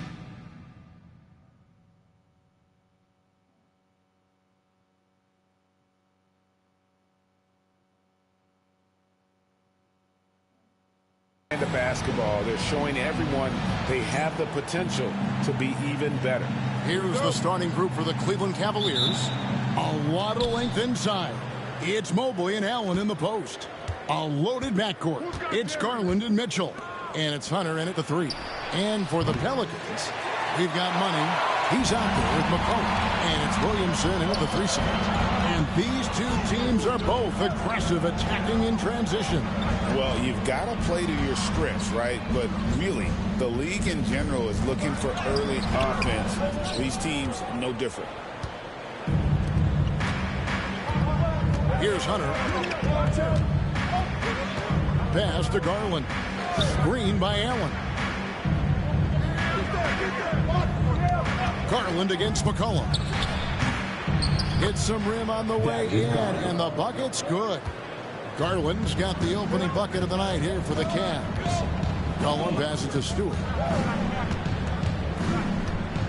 Shoots the 3. Evan Mobley with the rebound. And here are the Cavaliers. This game coming after a loss against the Bucks. Yeah, I mean, just way too many turnovers in that one. If you can't protect the ball, you can't expect to win. Yeah, look, turnovers hurt you in 2 ways. You lose the possession on offense, and defensively, giveaways normally lead to easy points for your opponents. Well, last season, the Cavaliers won their first playoff series since 2018. That's when LeBron was looking great. And it was their first series win without LeBron James since 1993. So it was a huge deal for the organization as they continue to take steps in the right direction.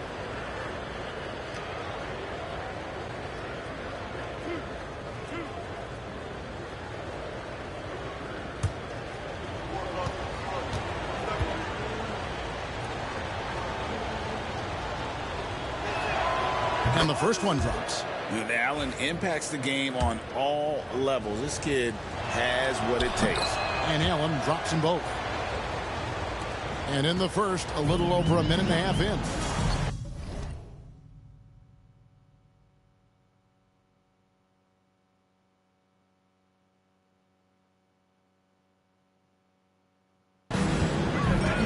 Pass to Robinson Earl.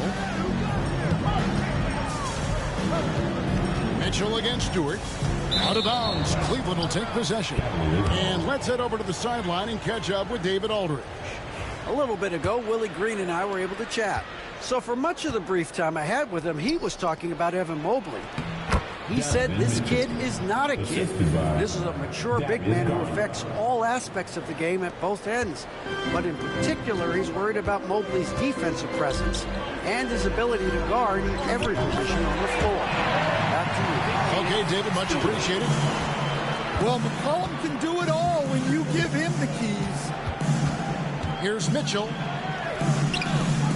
Count it. His second make in 4 attempts. And once he got to the 10, I think he was surprised to find himself that wide open. Once he gets in deep on the defense, there is no way he's missing a layup like that. New Orleans moving the ball around. Stewart misses. The Cavaliers leading by 3. Outside Garland. Here's Mitchell. It's rebounded by Robinson Earl. Last outing for the Pelicans, it was a loss to the Trailblazers. When Donovan Mitchell, Greg, is on the floor, he is the offense. Yeah, and that goes beyond just his ridiculous scoring. It gets overlooked that he's also a skilled passer. So one way or another, Mitchell is finding points out there. And they've scored several times already here in the first quarter on the inside. And timeout called by Willie Green. And coach has decided they need a moment to talk things over. For the Cavaliers, Wade, he's checked in for Evan Mobley. And Strus is subbed in for DeAndre Hunter.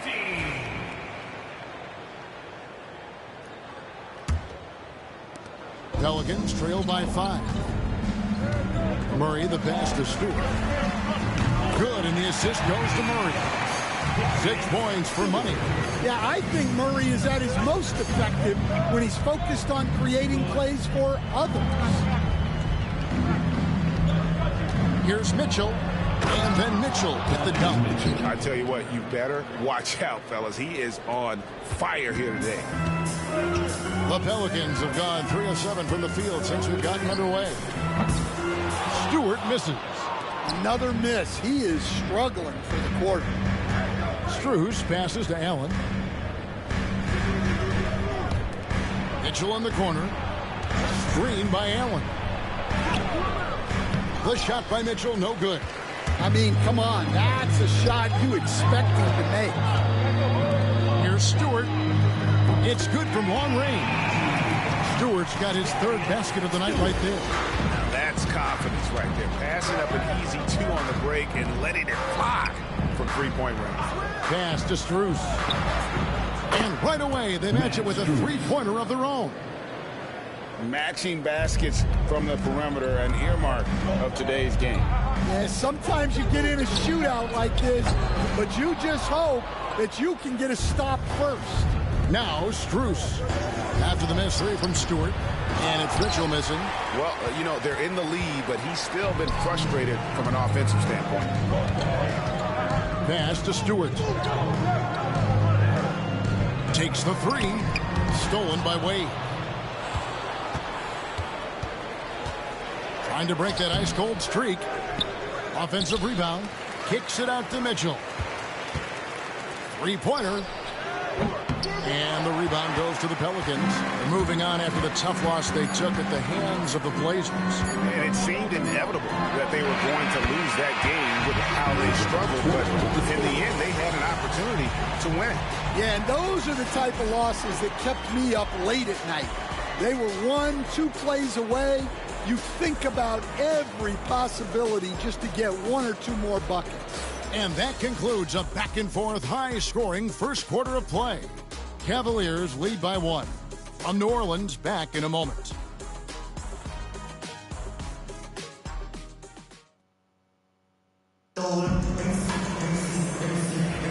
And it's been a pretty even game here after 1 quarter of play. And guys, let's get your take on the scoring breakdown for the Cavaliers. Well, yeah, early on, the mid-range jumpers have been an important part of their attack. They're going old school. Also, they're getting into the teeth of the defense. Points in the paint, something coaches always love to see. Money out there with DeJounte Murray. Then it's Kelly Olynyk. Then there's Trey Murphy. And it's Robinson Earl in at the 4-man position. That's the Pelicans 5 as we get into the second quarter. A moment now to hear from our sideline reporter, Hall of Famer David Aldridge. David. Kevin, thanks. DeJounte Murray is not one for the fast lane. He said, I come from all that stuff, but I've done that. I'm a homebody. I'm focusing on basketball. There's a lot going on in this world, so it's about being smart.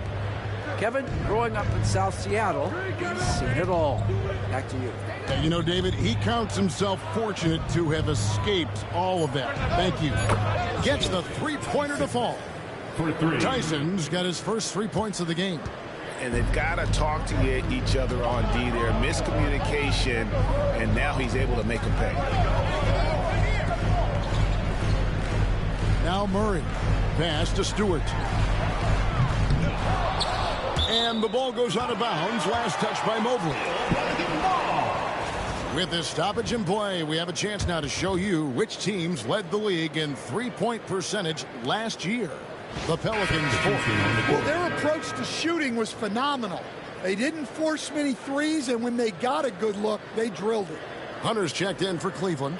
Garland comes in for Sam Merrill.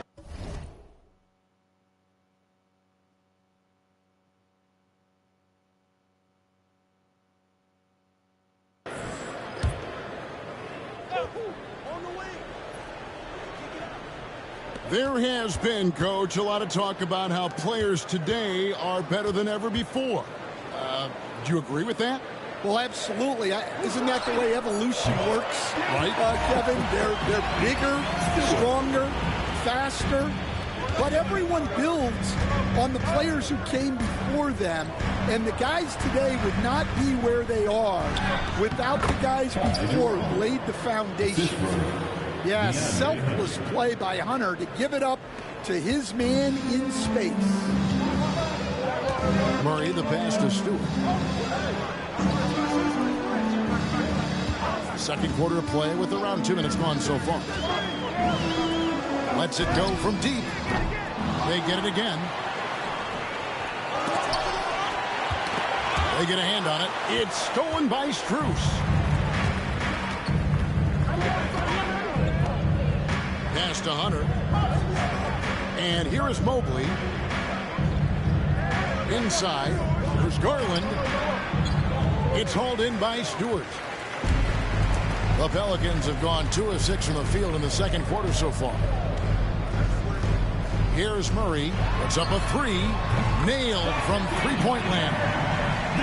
Murray's got the lead up to 3 now for the Pelicans.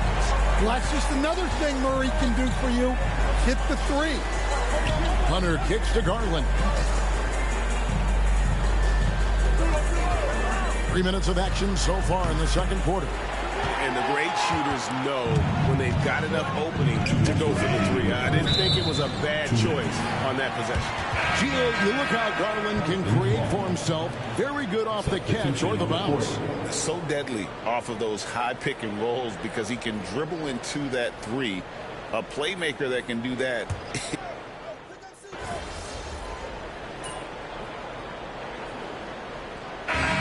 So it's New Orleans with a 10-point lead. Some breathing room heading into the break. From beyond the arc, they've been absolutely tremendous. Back right after this.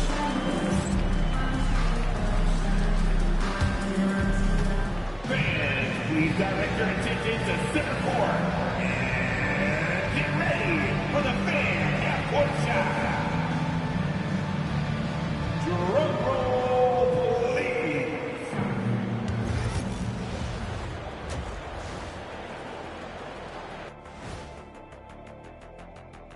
Hello, everybody. Let's start out with a look at the recently announced Players of the Week.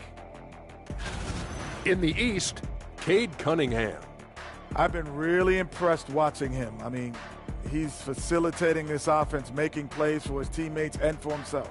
Yeah, he's been the best player on the floor most nights. Really.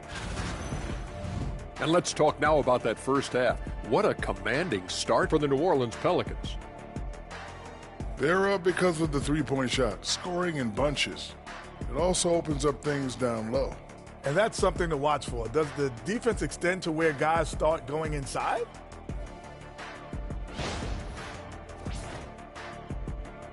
That'll do it for our show tonight.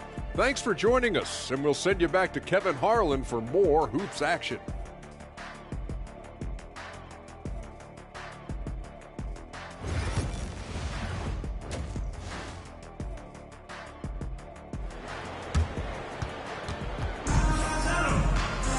And we hope you've enjoyed the broadcast so far. We're halfway through the game. What a game we're seeing from Money. Well, through the first 2, he has been nothing short of a marksman from deep. Yeah, he's been locked in tonight. Through the first 2 quarters, he's been a huge factor from outside.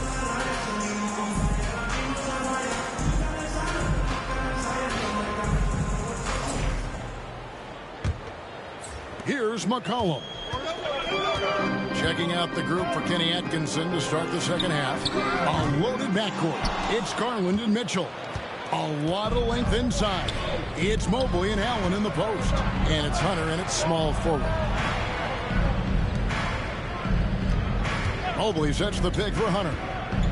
Puts it up there for Mobley, and it's out of bounds to the Pelicans. Well, that's an unforced error. If you want to drive your coach crazy, that's the way to do it.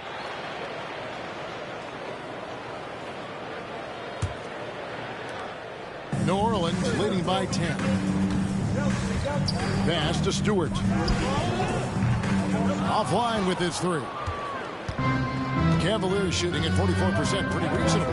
Down low, here's Mobley. Mitchell outside.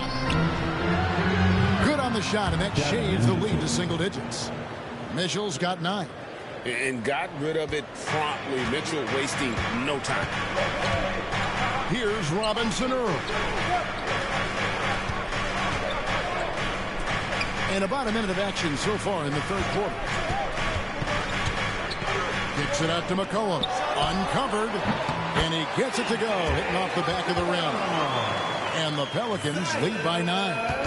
McCollum has a nice feel for catch and shoot jumpers. That's a shot they want to create for him as much as possible. And then Mitchell with the dunk. Oh, what an amazing finish there. Just fearless. And when he attacks the rim, and it's as if the big fella wasn't even there. McCollum with the bounce pass. Some nice passing here by New Orleans. Drains it from beyond the arc. And that's 18 points for Money. Well, with his ability to both score and facilitate, McCollum really fits the combo guard label. And that's a foul called on Money. That is his first foul of the game.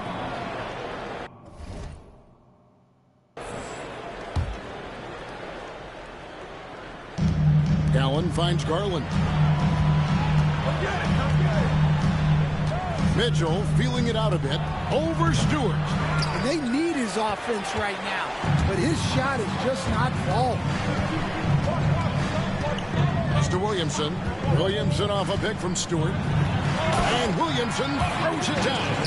Zion giving the people what they want and making it look easy. The Cavaliers trail by 12. And while we've got a moment, I'd send it over to our terrific reporter, David Aldridge. David? Kevin, thanks. The NBA's 65 games requirement for postseason awards has drawn some criticism. But, Adam Silver says, ultimately, this is about the fans and putting the best product forward. Load management was not working for us. This is having the desired effect, that guys are out on the floor. Kevin? Yeah, they want to be on the floor, right? Keep them tuning in. Good stuff, DA. Thank you.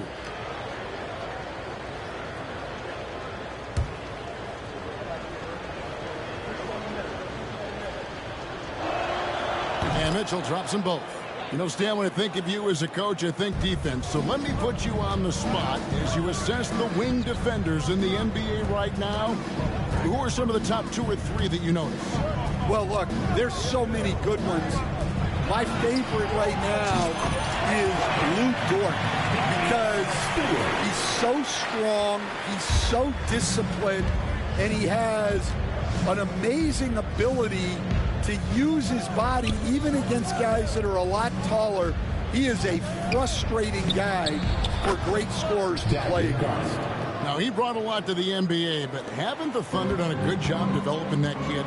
Well, they have, and look, they've got other great defenders, too, like Jalen Williams. And that's a foul called on Money. And that'll be his 3rd foul so far. And, Greg, everyone loves talking trades. Future first-round picks have been moved quite a bit of late, and that's been kind of interesting. And, Kevin, a lot of teams that don't control any of their future first.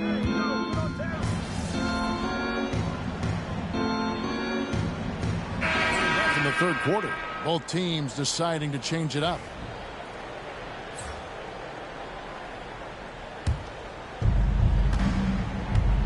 We've got Trey Murphy, C.J. McCollum out there with Money, and it's Misi in at the 5 down low. That's the Pelicans 5. Back to Garland. Hunter the screen. Just 4 to shoot. Here's Tyson. Hits the front of the rim and out. When the defense is playing off you like that, you want to be able to convert, but that time he just couldn't get it done.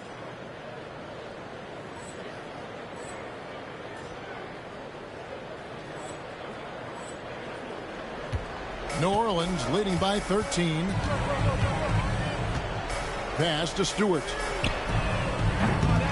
And a miss there on the triple. Cavaliers have gone 3 of 6 from the field so far in the fourth quarter. Kicks it out to Garland. Here's Tyson. Hunter with it. Here's Jerome. Guarded by Stewart. Off target from three-point range. And so McCollum will bring it up for the New Orleans Pelicans. At one point, they led by 16. Offensively, McCollum sees the floor well. Not surprised to see him spot the open teammate. And Kenny Atkinson calls timeout. And clearly an important juncture. He's going to have some choice words with his team.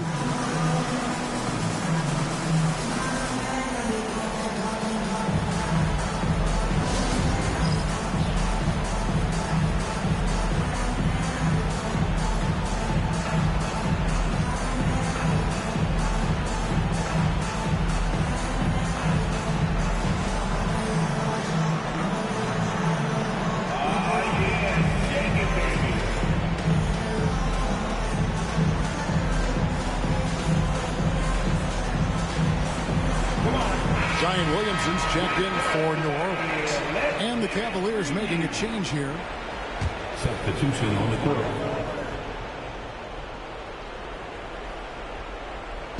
Just a little under 2.5 minutes have passed now here in the fourth. Mobley left side. Back to Hunter. Outside Garland. Here's Allen, and then jammed down as he goes right over Zion Williamson. And how about the focus from Allen? Just powering through the physical defense and finding a way to score. In a moment now to quickly take a look at the offensive approach for the Pelicans. Well, they've really been sharing the basketball. All coaches talk about that, try to get their teams to do it. It's really great when you see it in action. And also, guys, the confidence to keep taking the three. It's been falling, so they've got to keep going back to it. Allen, no good on the free throw. New Orleans leading by 14. Williamson outside. Here's Robinson Earl. Covered by Hunter. And Stewart gets it to go. Guys, he's been a one-man air raid, coming at them time and time again. Well, what I love about his three-point shooting is the spacing that he's adding. It makes things a lot easier for everyone else. Beyond the arc. It's rebounded by Cleveland. Mobley's got rebound number 5 here tonight. And that's a foul called on Money. That's his 4th foul of the contest. 3rd team foul.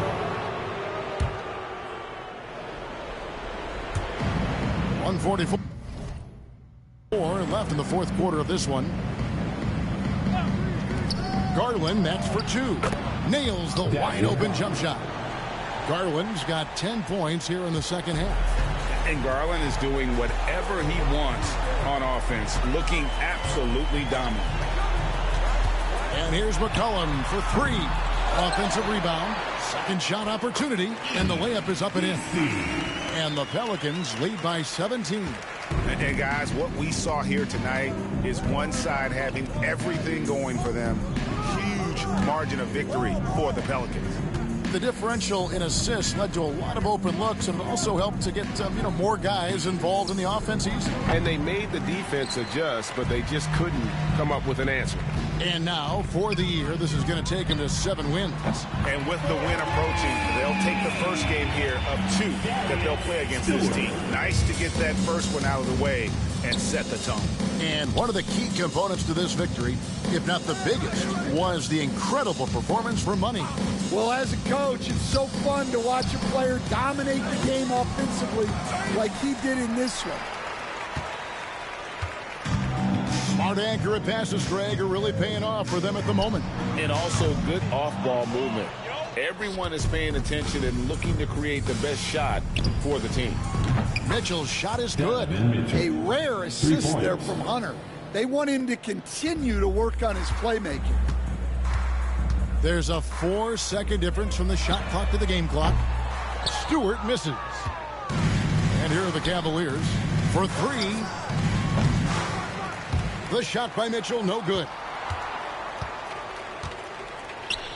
The 3. Good, another from 3. He's got his defense scrambling, and even when they've got 2 guys on him, he just finds a way to create space. And he's making some team history. He just tied the franchise record for 3-pointers in a single game.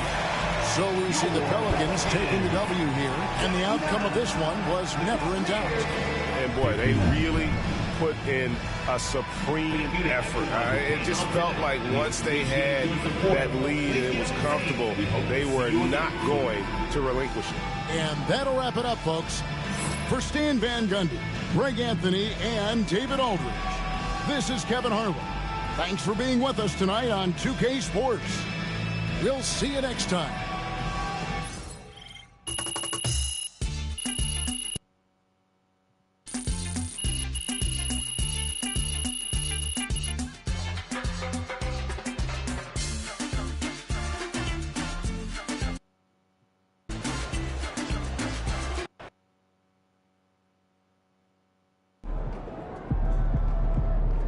You earned that one.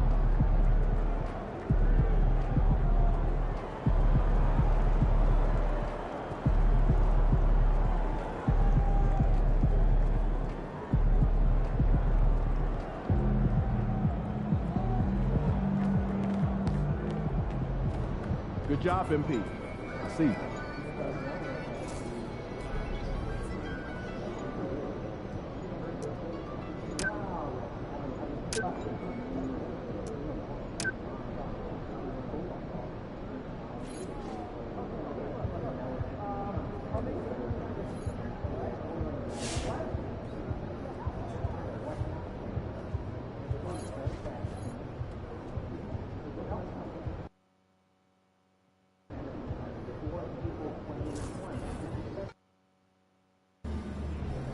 Drink plenty of fluids. Win the swamp team. Objects in motion, stay in motion.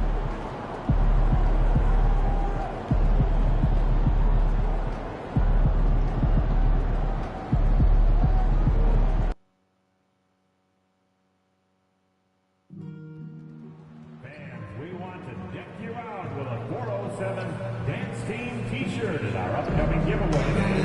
Grab your tickets and be there on game day when we hand out shirts to every fan in the building. The National Basketball Association and the Orlando Magic are committed to a safe and enjoyable sports experience.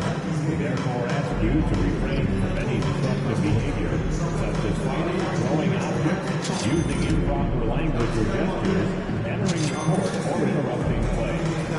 Spectators engaging in such behavior are subject to ejection and possible arrest. Please report any violations of these rules to the nearest doctor, security, or event staff member. Fans, don't forget to bring your family to our upcoming cap giveaway. Enjoy an exciting game and receive a free Magic Pack. Our next giveaway game is Light. Coming right up, the Magic taking on the Pelicans. For the Orlando Magic, not the start to the season that this team wanted, but they can turn it around with a win at any time. We'll see if that starts tonight. Pelicans, Magic. We'll be right back for the tip.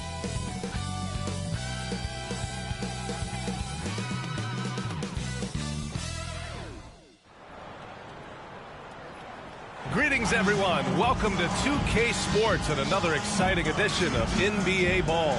Hi, everyone. Here with analysts Grant Hill and Clark Kellogg. I'm Brian Anderson. Allie LaForce, our reporter. A look at the Pelicans starting group. They've got Jeremiah Robinson-Earl. He's out there with Zion Williamson. And it's Stewart in at the shooting guard position. And for the Magic, on the wings, it's Caldwell Pope and Wagner. Isaac in at the 4 with Carter Jr. playing the 5. And it's Suggs in at point guard. And Grant, having a lengthy bench, so important in the NBA. It really is. I mean, there's always the risk of guys getting hurt throughout the season. So the teams know the value of having a very deep rotation. And they make the most of their bench, which is smart.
So the Pelicans win the tip. Now McCollum. Williamson outside. Pass to Stewart. The 3. And it's Orlando with the rebound. Wagner outside. Suggs with it. Outside, Caldwell Pope to the middle. Wagner nails the baby hook. Wagner knows how to handle his business inside, mainly due to how much confidence he brings to the court. Stewart outside, from outside the arc. That's in. Coming off an assist from McCollum. You don't want to let him get into a rhythm from out there. And so it's Suggs. He brings it up for the Magic. They're moving on after a tough loss they took at the hands of the Pacers. It really just wasn't a fun game for them. Their offense looked stagnant, and they couldn't get anything going. Yeah, they had no answer for them. They simply got outplayed and outworked. Versatility is what Wendell Carter Jr. brings to your squad. He has an offensive game both inside and outside. And on the other end, he gets the job done using his size. And so Carter nails them both. And just about a minute into this first quarter. New Orleans has gone 1 of 2 from three-point land so far. Stewart outside. The 3 is up. It's hauled in by Isaac. Here's Orlando. Well, we have a chance to hear from Shams Charania. He's calling in right now. Shams, great to have you on, bud. Hey, guys. Well, the Magic were one of last season's most improved teams, and with the addition this summer of Contavious Caldwell-Pope, they've addressed an area of real need. Players who can space the floor, add to their already stout defense, and have championship pedigree. They're going to continue to rise in this league, guys. Absolutely. All right, Shams, thanks very much. That's how you up the ante. Come right back at it. A little back and forth from long range. I love it. That's a terrific answer there. Now here's Wagner. Coming off a 22-point game against the Pacers in Indianapolis. And let's not forget about the assist. His playmaking was critical for this team. Here's McCollum. Orlando making their last shot. Three-pointer, Stewart. And doesn't connect. That miss makes him 2 for 5. Stewart against Wagner. Robinson Earl with a rebound. New Orleans has gone 2 of 5 from deep. And he makes it. Stewart's got 8. Unselfish play there by Zion. Moving the ball to another shooter. The Magic have gone 3 of 4. Off to a nice start. Suggs, the pass to Carter. First quarter of basketball. Just over 2.5 minutes played so far. And it's blocked. Down low. Stewart outside. Fires the 3. Buries it from 3. He's got 11. Guys, this has been an incredible performance this quarter. I mean, he's getting the ball where he likes it and wants it and just going to work. Isaac outside. Caldwell Pope finds Isaac. Now Suggs. Isaac with a screen on McCollum. Suggs with it. He's picked up by Williamson. Clock is at 3. Let's go with a three. Here's Isaac, and the dunk by Isaac. Hey, if you're going to get offensive rebounds, you got to stay active, and Isaac does that, doing a nice job utilizing his reach to snag those second chance opportunities.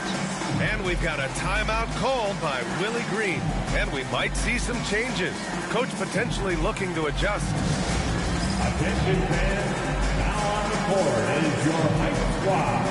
Substitution on the court. It's the 2K leaderboard showing the teams with the most points off turnovers last season. Orlando in second. Fifth on the list, the Pelicans. Here you have two offenses that feasted off turnovers. Every opponent was a little nervous with the ball around them. Stewart, no good. The Magic have gone 4 of 7, shooting a solid percentage. Houston, uneasy 2 on the layup. And they may have talked about shot selection coming into this. New Orleans has gone 3 of 7 from beyond the arc in the first. Three-pointer, Stewart. The rebound by Carter.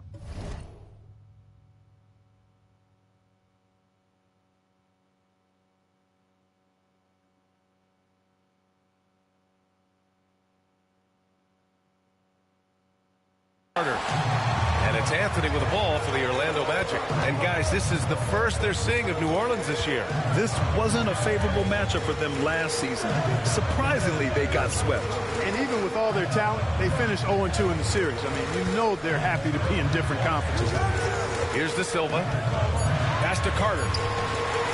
From 11 feet away. And that won't fall for him. He's 0 for 2. The Pelicans trail. 41 seconds left to play in the first. Murray against Carter. Murray passes to Stewart. Beyond the arc. Knocks down the triple. Stewart's got 14 points. Already 5 lead changes here. Speaks to how evenly matched these teams have been thus far. Houston passes to Anthony. Carter, a screen on Murray. Inside. And it's slammed in by Carter. More than capable of running point. Anthony, a gifted passer, really has good Anthony. First trip to the free throw line for him in this one. Yeah, guys, I mean, he's been a very steady hand for them when it comes to his free throw shooting. The first free throw is good. And DeJounte Murray is truly the complete package. He does a little of this and a little of that. Anything you need out there, he can make it happen. Now here's Anthony. No points so far. The three. Not going to go that time. Plenty of offense in this closely contested first quarter of play. The Pelicans on top, leading by a point. And the second quarter is on its way when we return.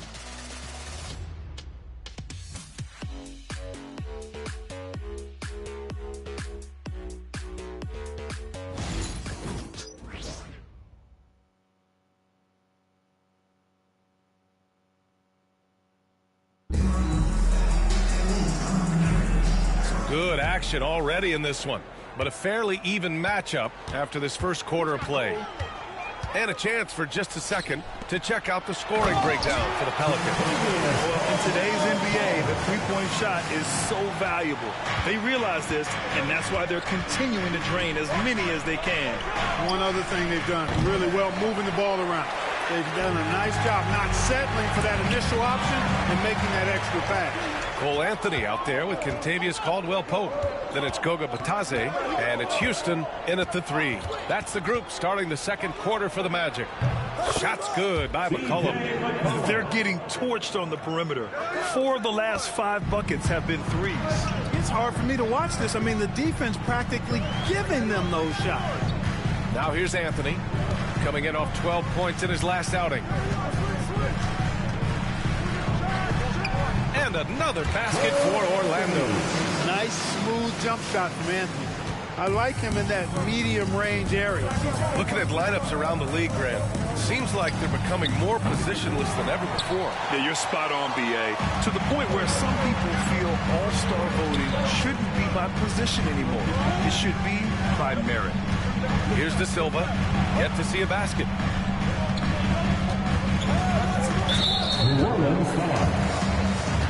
And so Jamal Mosley calls for the timeout. He wants a few moments to regroup with his players. Timeout, Orlando.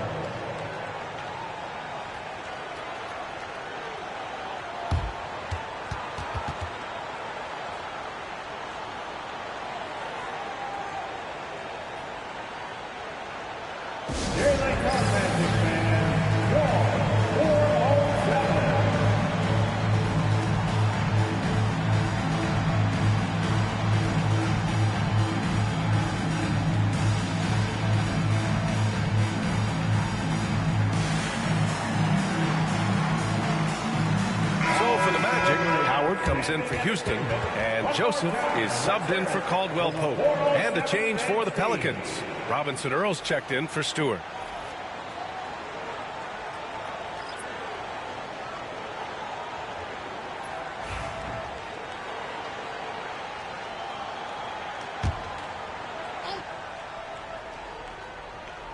A minute and a half gone. Pass to Joe. Hey, red ball, red ball. And the first half comes to a conclusion in a game that's been very close so far. It's New Orleans up 3.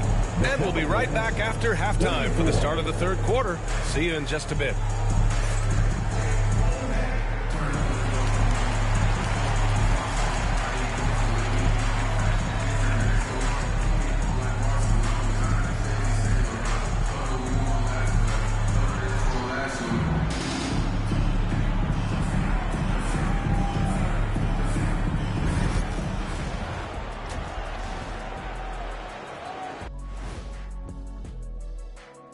Hi, folks. It's shaping up to be They look great on offense. The ball is flying around. Guys are getting open.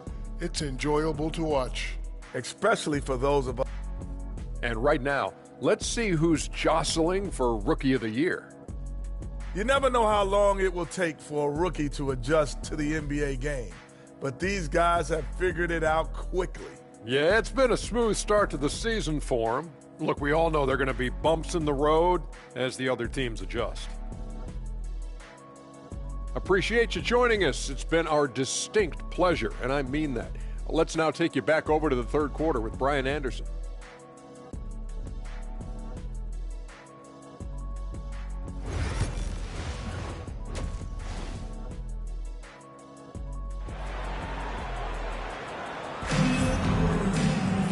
And in that first half, we saw a pretty tight battle.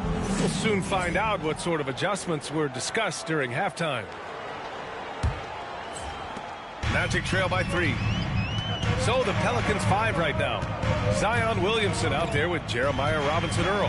Then there's C.J. McCollum, and it's Stewart in at the 2 spot. Now here's Caldwell Pope for the tie. Drops in the 3. Caldwell Pope's got 10 points in the game.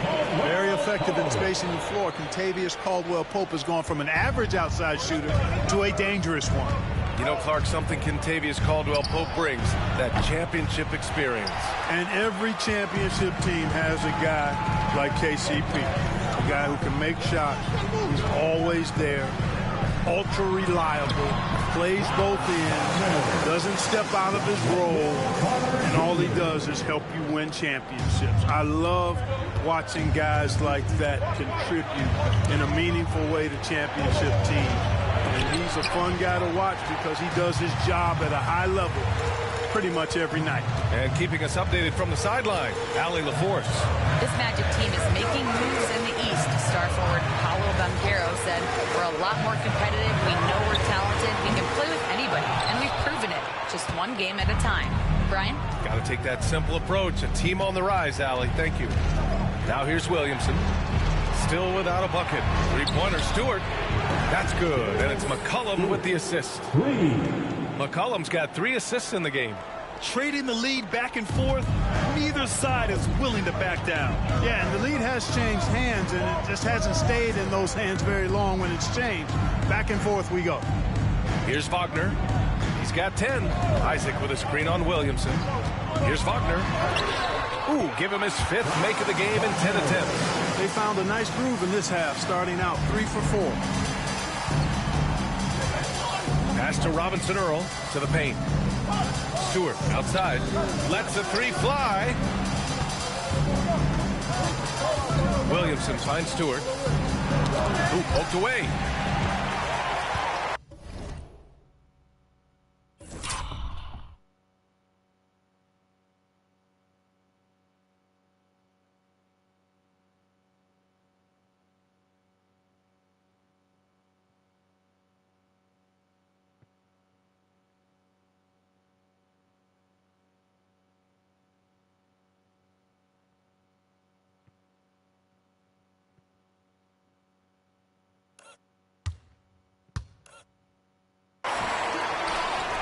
Wagner outside.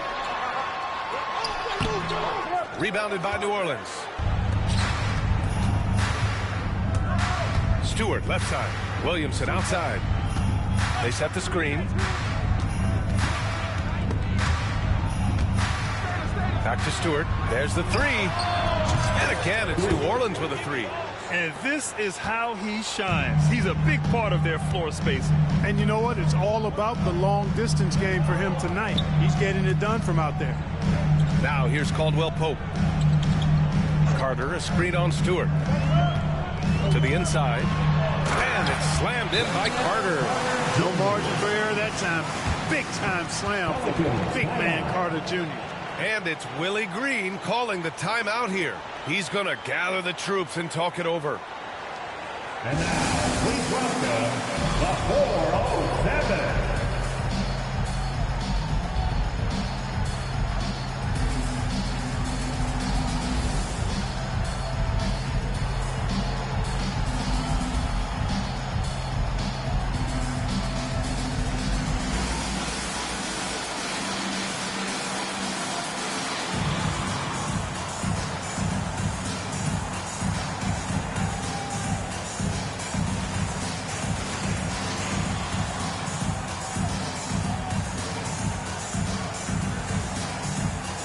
So both teams making some changes here. And now we're 3 minutes into this third quarter of play. Pass to Stewart. Takes the three. No luck on that one. And so Anthony will bring it up for the Magic. Their defense has only allowed 6 points in the second half. Here's Carter, defended by Jones. Carter can't get it to go. One reason this game is so tight is because both teams are hitting the boards with reckless abandon. The battle to a standstill on the boards has really been something to watch. The game's not over yet. We'll see if one of these teams maintains more energy than the other going down the stretch. Out left to the wing. Stewart's got space. Drops one in from the wing. Stewart's got 22. Orlando's gone 1 of 2 shooting from the perimeter since halftime. It's 2-on-1. Here's Jones. It's good. And the assist goes to Murray. Now it's a 4-point New Orleans lead. Boy, Murray's court vision very sharp, and he's unselfish too. You love seeing that combination. Pass to De Silva. Back to Anthony. Down to 5 on the shot clock. And another miss by Orlando. You got to move past that one. I mean, they'd want him to take that again. But, you know, I hear you. That's a good look. But when you're that wide open, I think you got to knock it down. And he got the whistle on the way up. So he'll be headed to the line for a pair. Man, he made sure to get his money's worth on that foul. He got him good there. I mean, that's why the shot was so far off. Take a break. Take a break. 2 shots.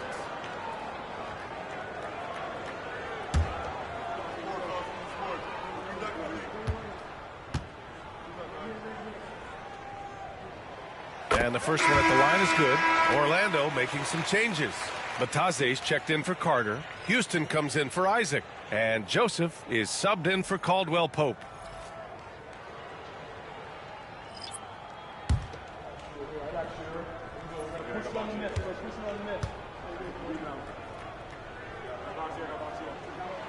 Both shots good from the stripe. Making it look effortless. Send this guy to the stripe. He's going to cash in more than not. Shot clock and game clock separated by less than 6 seconds. Oh, a clear foul there on the missed shot. So he'll get a pair at the line. Hey, you can't block it. Sending him to the line can be the next best thing. Yeah, exactly. Prevent the layup.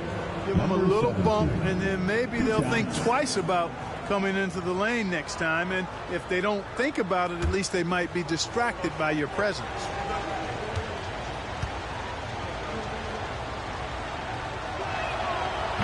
First one falls for him.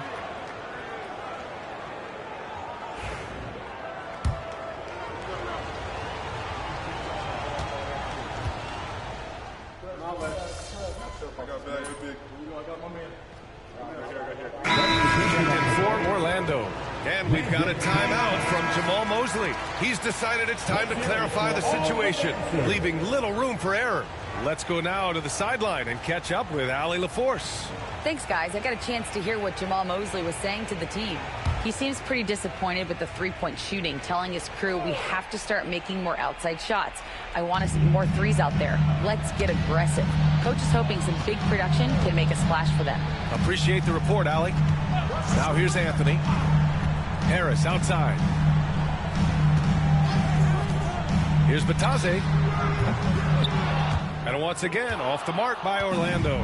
New Orleans in the lead. We've got Cole Anthony. He's out there with Gary Harris. And it's Houston in at the 3, the small forward. So that's the lineup on the floor for the Magic.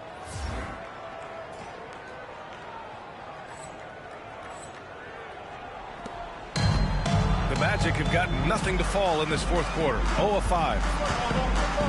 Pass to De Silva. Lets it go from 11. Robinson Earl with a rebound. New Orleans leading by 5. Now Jones, pounded by Harris. Back to Stewart. Puts up a 3. Rebound by the Magic. Batase's got 6 rebounds here tonight. Offensively, it's been a struggle for him. Yeah, they need to string together some shots to have any kind of chance. Gary Harris has really good rhythm. When he's in a groove now, he feels comfortable going with the pull-up jumper. It's cash. And that one's good. Stewart. And the defense is really allowing them too much room on the perimeter. And so Jamal Mosley calls for the timeout. He's looking to make some very important adjustments here.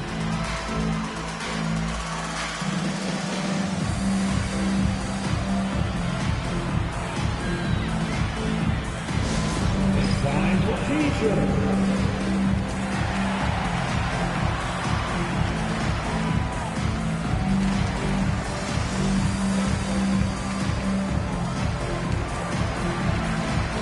Orlando ends up going with a new group. Williamson's checked in for the Pelicans.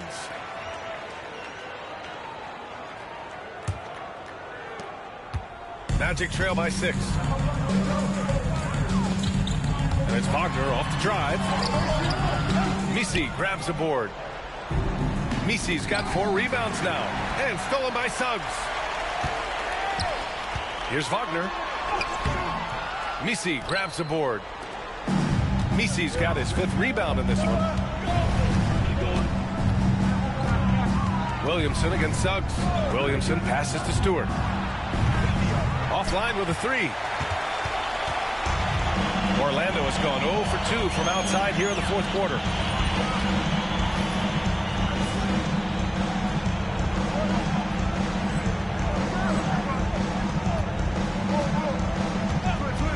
Just about 3 minutes through the fourth and final quarter here. Suggs no good. And so McCollum will bring it up for New Orleans. 3-pointer Stewart. That's good. And it's McCollum with the assist. McCollum's got 6 assists here tonight. Their strategy has been pretty simple here in the second half. Attack from 3-point range. Certainly. I mean, they saw a weakness in the perimeter defense and took advantage of it. And Wagner is a very efficient scorer in the painted area. And here's New Orleans now. Stewart outside. Fires for 3. Orlando with a rebound. Suggs has got 4 rebounds in the game. So it'll be 2 free throws. He was fouled in the act of shooting. It'll be on Zion Williamson. And the future Suggs has is certainly promising. An effective combo guard who can really get it going at times. Taking 2 shots. Take a break. Take a break. 2 shots.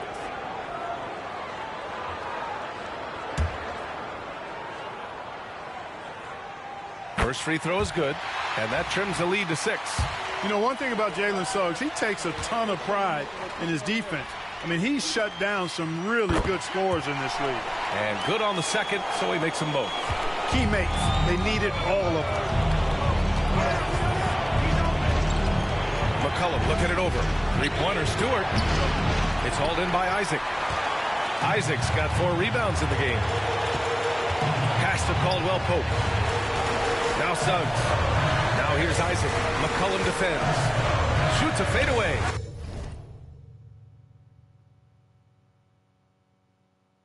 Isaac's shot is off. Boy, that's got to be terribly frustrating there. I mean, with the defense not hustling, and he still misses. Boy, he wishes he had that one back.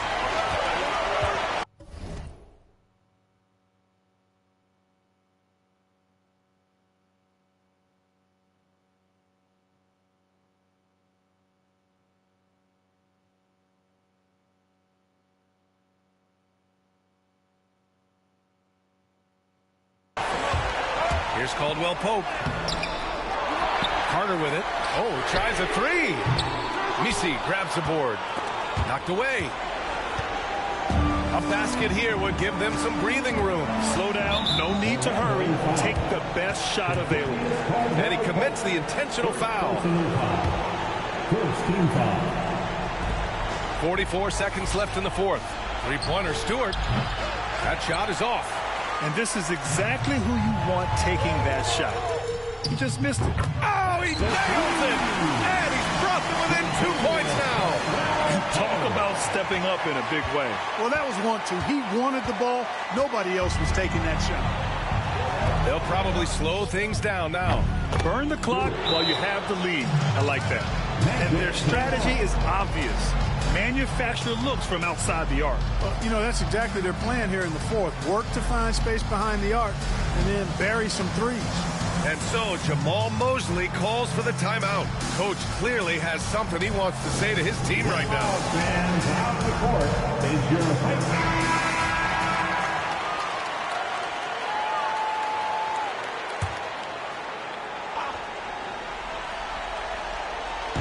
There's 25 seconds left in the fourth quarter.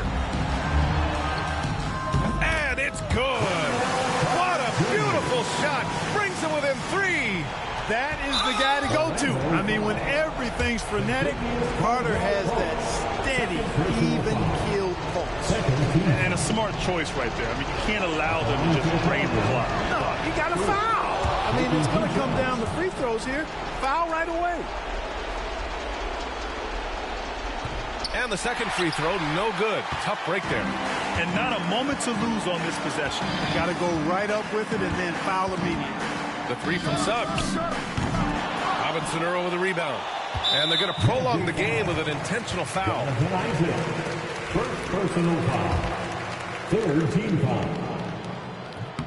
He hits the first one, and that puts him up 5. Williamson. 2 shots. And he cannot convert on the second. That misses. Suggs, the pass to Caldwell-Pope. Off target with the 3. And so the Pelicans take the win.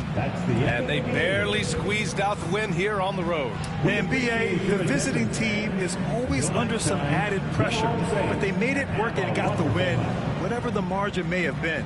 And that about wraps it up. For Clark Kellogg, Allie LaForce, and Grant Hill, this is Brian Anderson. So long, everyone.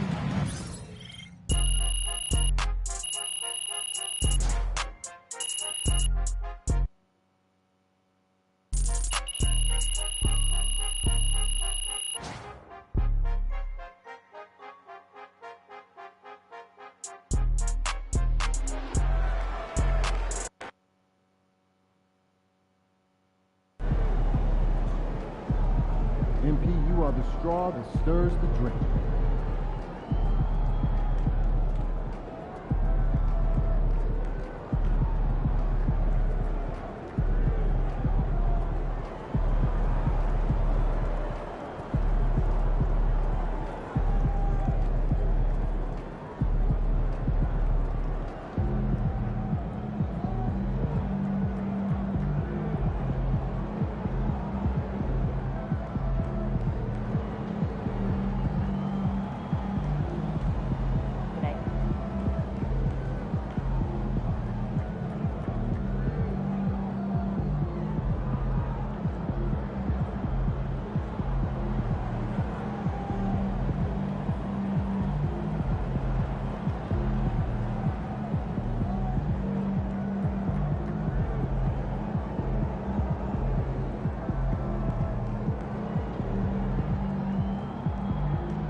to win.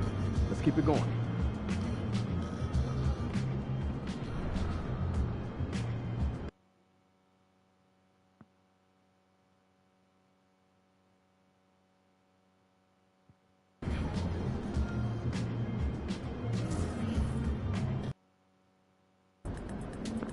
You ready to give these fans what they paid for?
Get ready to light it up tonight.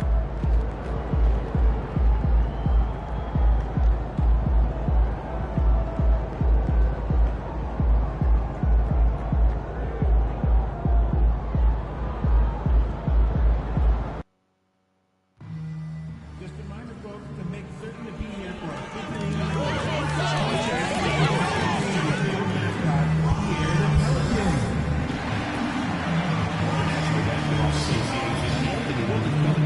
committed to a safe and enjoyable sports experience.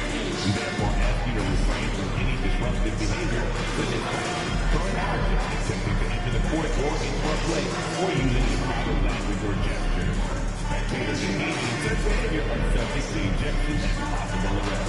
Please report any violations to these rules to the nearest security or arena staff.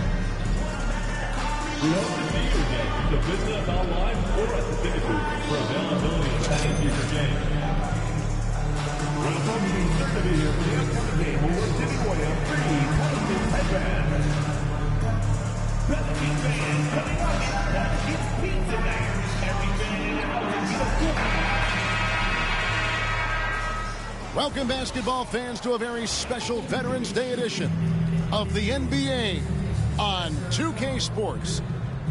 Tonight, and with a few games in the books, Greg, what's the key for coaches during this part of the season? And Kevin, if I were a head coach, I'd be trying to nail down my best 5. NBA games are mostly decided in that final 3 or 4 minutes, so I want to know who I can trust when it matters most. Here are the starters for Brooklyn. We've got Thomas. Williams is out there with Johnson. Then it's Russell. And it's Sharp, and at the 5 down low. And Stewart gets it to go. And he's not going to miss that sort of an opportunity from deep. Johnson outside. Back to Russell. And he converts the layup. This guy, an effortless scorer. Outside, inside, in between. Dynamic scorer is D'Angelo Russell. Now here's Williamson. We're about 1 minute into the first. Pass to Stewart. And again, New Orleans with the triple. And the lack of effort to fight over the screen there makes that an easy shot. You know, we see this all the time. You're basically, as a defender, hoping the man misses rather than putting in the work to get over screens. Thomas, it's a wide open look. Good, and it's Russell picking up the assist. Well, the absolute response from three by Cam Thomas. And D'Angelo Russell picks up the foul. That is his first foul of the game. Personal foul. First team foul. First 1:30 gone here in the first quarter. To the inside. And he uses the glass on the layup.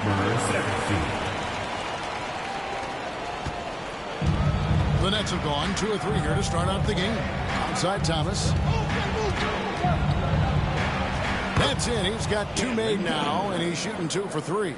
That's agility and touch. Cam Thomas gets that to fall inside. Outside, Jones. Stewart, a screen for Jones. And here's McCollum for 3. That's no good. Misses his first shot of the night. Since moving back to Brooklyn in 2012, the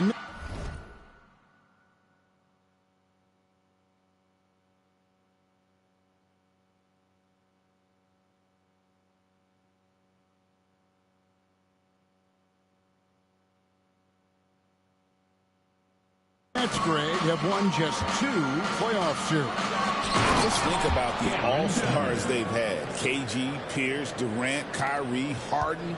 I could name more. The Nets just haven't been able to put it together. Williams against Williamson. Stewart. And it's off from 3-point range. And so it's Russell with it. He'll bring it up for Brooklyn. Over McCollum. Here's Sharp. No good with the layup. Well, we love his ability to attack the rim. He just loses a little bit of focus and misses the chippy. No one near Williamson as he lets it go. Drills the three-pointer. Well, when Zion is hitting jumpers, it's almost unfair. Russell passes to Thomas. 2 minutes remaining in the first. Williams for 3. That one's in. His first shot this game. And guys getting into a nice groove here, starting to feel it. And this is partly what the game has become, right? A matter of dueling three-point opportunities. And McCollum launches it from deep. Trying to answer back, but that 3 is off the mark. Thomas with the ball. Now guarded by Stewart. Thomas kicks to Williams. Johnson outside. The Nets working the ball around now. And it's Sharp missing. New Orleans gone 3 of 6, 50% from deep so far tonight. Stewart misses. The Nets have gone 5 of 9 from the field here in the first. Russell with it. Now defended by McCollum. Pass to Johnson. Now here's Thomas. Crafty move. It's rebounded by New Orleans. They come into this one having outplayed the Magic last game. Yeah, it was all hands on deck. Helps to get points off the bench when you're on the road. One thing we know, great teams in the NBA get production off the bench, and that was critical that night. Brooklyn's gone 2 or 3 from deep so far in this game. Top of the key, Russell fires for 3. Zion Williamson grabs the miss. The Pelicans trail to the paint. Here's Jones. Pass to Stewart. And that comes off the assist by Jones. Stewart's got 9. The Nets shooting 45% from the floor since the game got underway.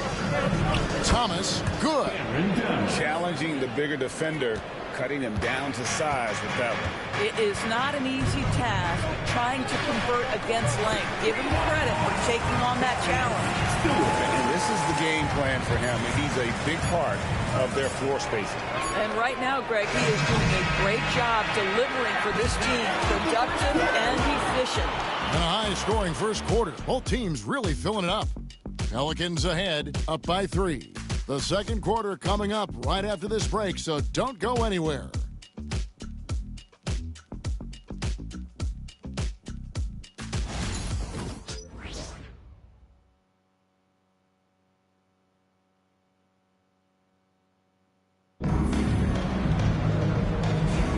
And getting going again here in the second quarter. Fairly close game so far. And a moment to look at the scoring approach in terms of where the points are coming from for the Pelicans. We've got a bunch of this game yet to be played, but they're shooting it well from the three-point line. That's got to be a welcome sight. Yeah, what an excellent display of passing in the early stages of this game. A good deal of their points coming directly off quality passes. On the court right now, second quarter starting for the Nets. Williams is out there with Trendon Watford. Then it's Martin. Then there's Nicholas Claxton. And it's Johnson in at the point guard position. Pass to Stewart. From deep. 4 for 9 from the floor with that miss. And after that great first quarter from three-point range, he has finally come back to earth.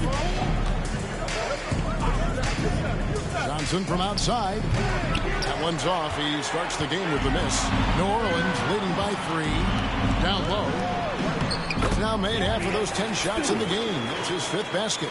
Give credit where credit is due right there. A terrific assist.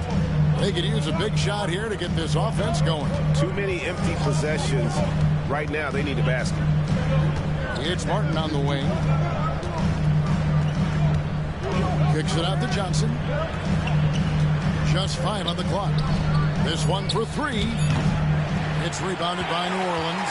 Absolutely tenacious guys. Stuck right on him defensively. Bothered that shot. Pass to Messi. Here's Stewart. And he's good on the 3-ball. And it's an 8-point Pelican lead. Well, this guy flat out carrying the load for them offensively. He is taking and making good shots. What a terrific job. Here's Martin. It's tipped. Quarter number 2. We're about 2 minutes in. And Olynyk kicks to Stewart. And another 3 for New Orleans. And it just seems that every pass they make is leading to a score. Just great ball movement. Nets trail by 11. Johnson outside. Driving to the basket. Stripped away. One-on-one here. And he's going up for the alley-oop. Takes the alley-oop pass and dunks it down. And I think that play sort of sums up what we've seen tonight. Just simply being outplayed both sides of the ball. Smart basketball defensively, turning into easy points. And we got a timeout here called by Jordi Fernandez. Looking for a breather and maybe just 1 or 2 things to talk about. And a new group in for the Nets. Sharps checked in for Nicholas Claxton. Johnson comes in for Trendon Watford. Cameron Thomas, he's checked in for Williams.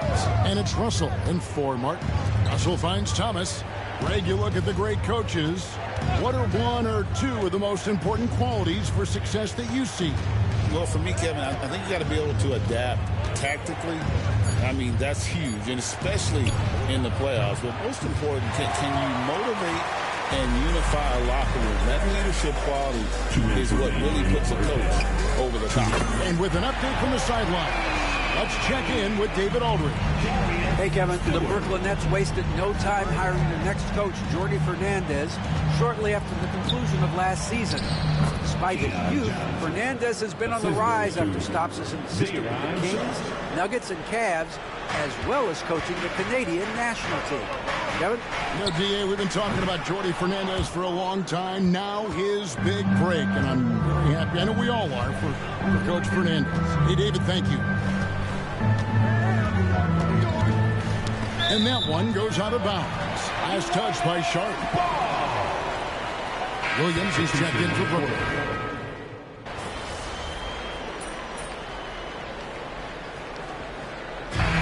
So it's New Orleans holding a big 18-point lead to close the quarter. They have been Sharp from beyond the arc, putting on a terrific 3-point shooting display. When we come back right after this.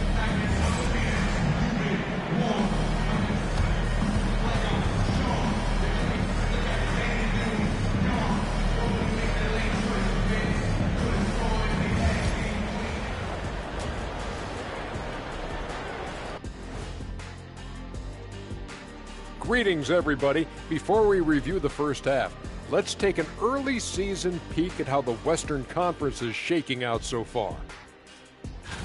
You know, for the Pelicans, this team wants to do big things, Shaq-sized things. And I got to say, they're looking almost as dominant as Kenny.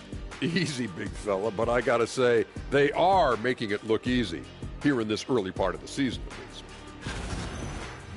Let us take some time now to talk about the first half, a commanding performance for the Pelicans.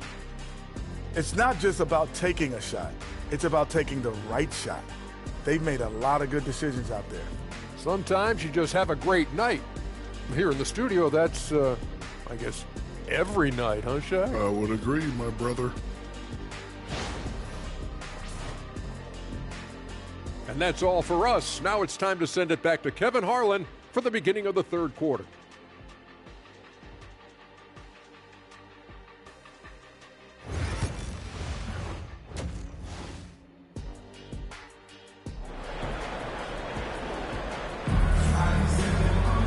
And there wasn't too much drama in the first half, but maybe things will tighten up here in the second.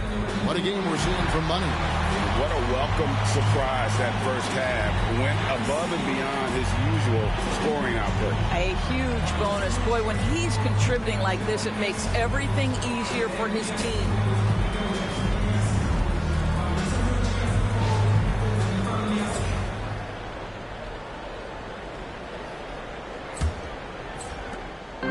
And so...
Williamson, who brings up the ball for the New Orleans Pelicans. 18 points separating the teams. That's the biggest lead of the game. Oh! What a dunk artist this guy is. Whenever Williamson takes flight, you're just expecting to see something special. And great camera work showing up on the AT&T 5G Slam Cam. Pass to Johnson. Back to Russell. Sharp sets the pick for Russell. Clock at 4. It's Thomas outside. Well, this is what you call your big man playing big. Terrific work on the glass. Cam Thomas was the 27th pick in the 2021 NBA Draft. GA. I think a lot of teams, wouldn't you agree, are regretting passing on him. Yeah, it's pretty hard to believe that he fell all the way to the end of the first round. Lots of teams would love to have a scorer like him on their roster. Outside, Jones. Here's Stewart. No good on the 3. Nets trail by 18. And it's Russell in the corner. Johnson against Jones. Right side, Thomas. There's the 3. Good. The nice assist for Williams. Thomas got 12. We have watched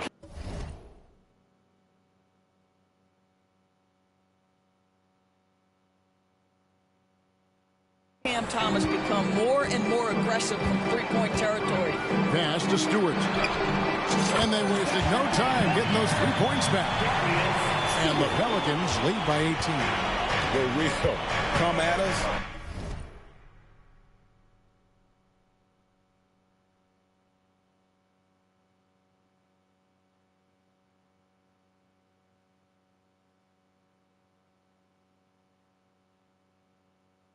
And we're coming right back at you. And you would expect nothing less from these two, taking pride and making plays.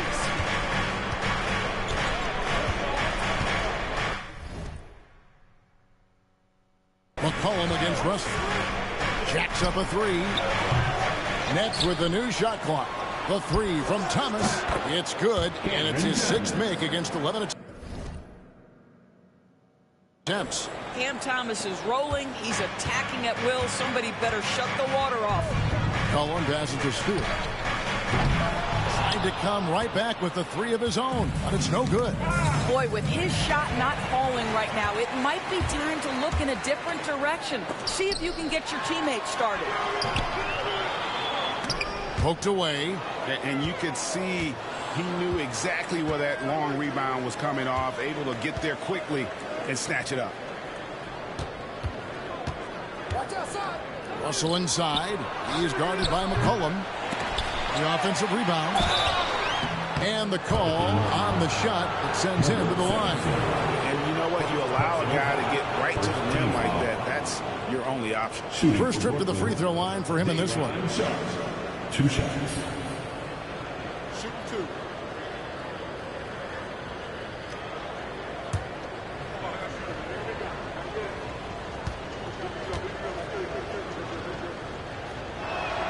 The first free throw is good. And New Orleans going with the whole.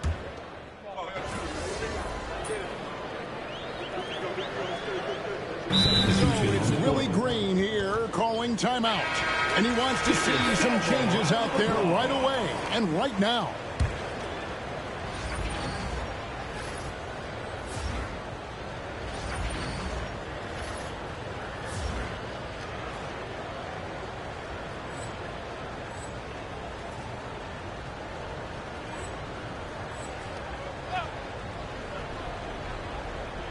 We're just over a minute into this final quarter of play.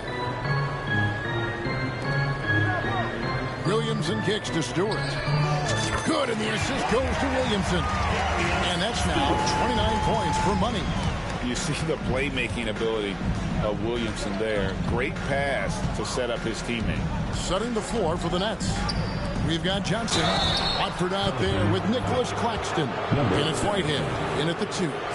Greg, a lot of parity around the NBA. Do you think fans like that? It's a great question, Kevin. And there are trade-offs, but as a league, you've got to foster competition and live with the results. And the reality is, doesn't it feel better when there are more teams that have a legitimate chance to win it all?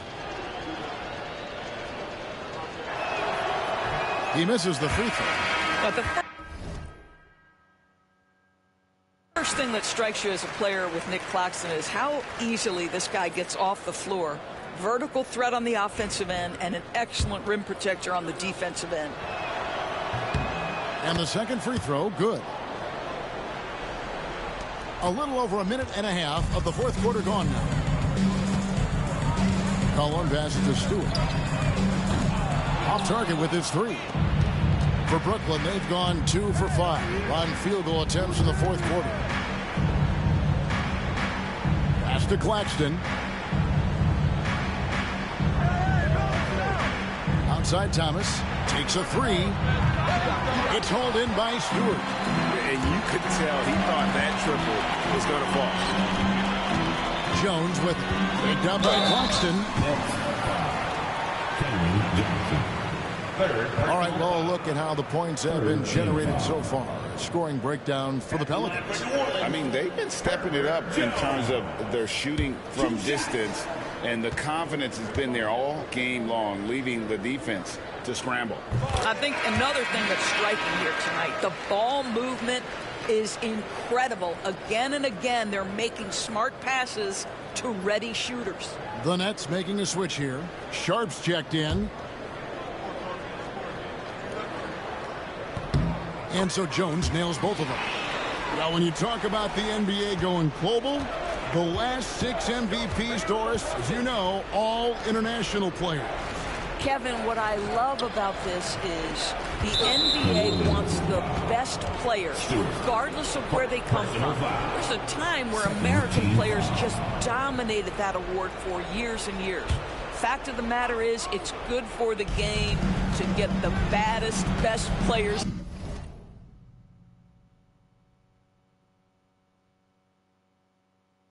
in the world, and we've done that. And again, it's the Nets missing. And so it's Williamson who brings up the ball for the New Orleans Pelicans. They lead by 24, their biggest margin. And Stewart gets it to go. And really, as the three-pointers keep dropping, you get the sense that the frustration is mounting for the defense. Pass to Sharp. Outside Thomas. Over Stewart. Thomas, good. That mid-range is where Thomas may be his most effective and confident. New Orleans has gotten 3 of their 6 three-pointers to fall here in the fourth. Stewart misses. Brooklyn's gone 0-3 so far in the fourth quarter from long range. Thomas finds Sharp. We've heard some players, Doris, propose that refs should be fined for missed calls, especially with the game on the line. What do you think? Kevin, I couldn't disagree more. First and foremost, the level of accountability for NBA officials is unprecedented. And keep in mind, there is discipline for high-profile mistakes and mistakes of all kinds.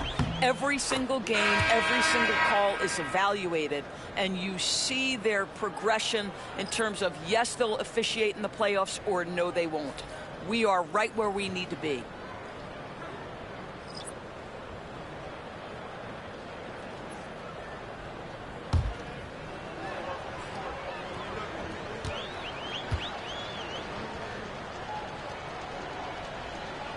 That misses, so he splits the free throws. They can't really afford to leave points at the line right now. He would have loved to cash in on each of those free throws and trim the lead even more. Here's Stewart. His three-pointers off the mark. The Nets have gone 3 of 8 here in the fourth quarter.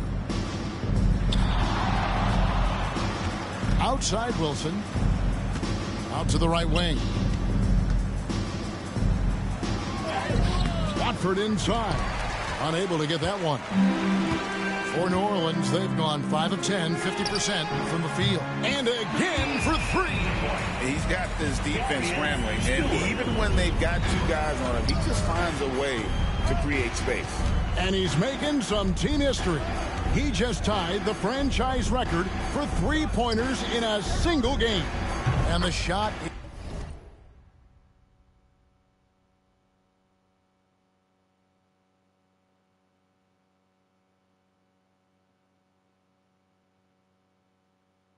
Is good from Johnson.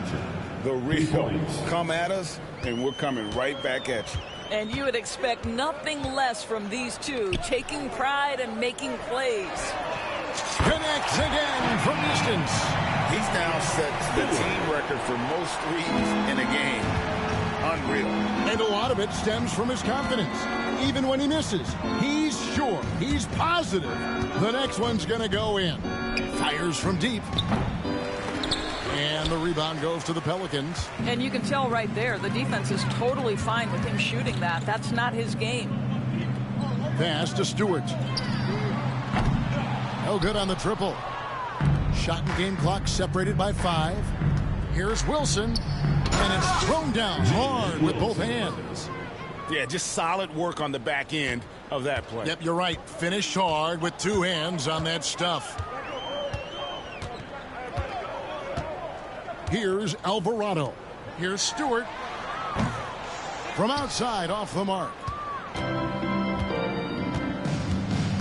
And here is Johnson.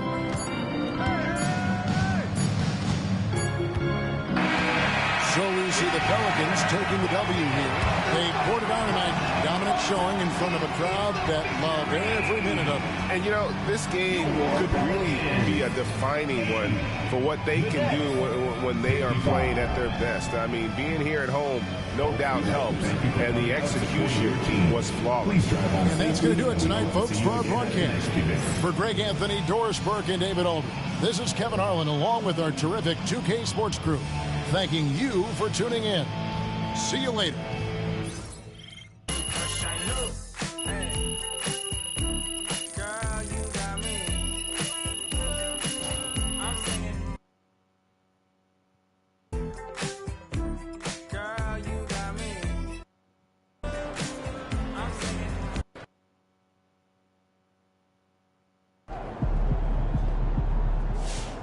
That's what I'm talking about.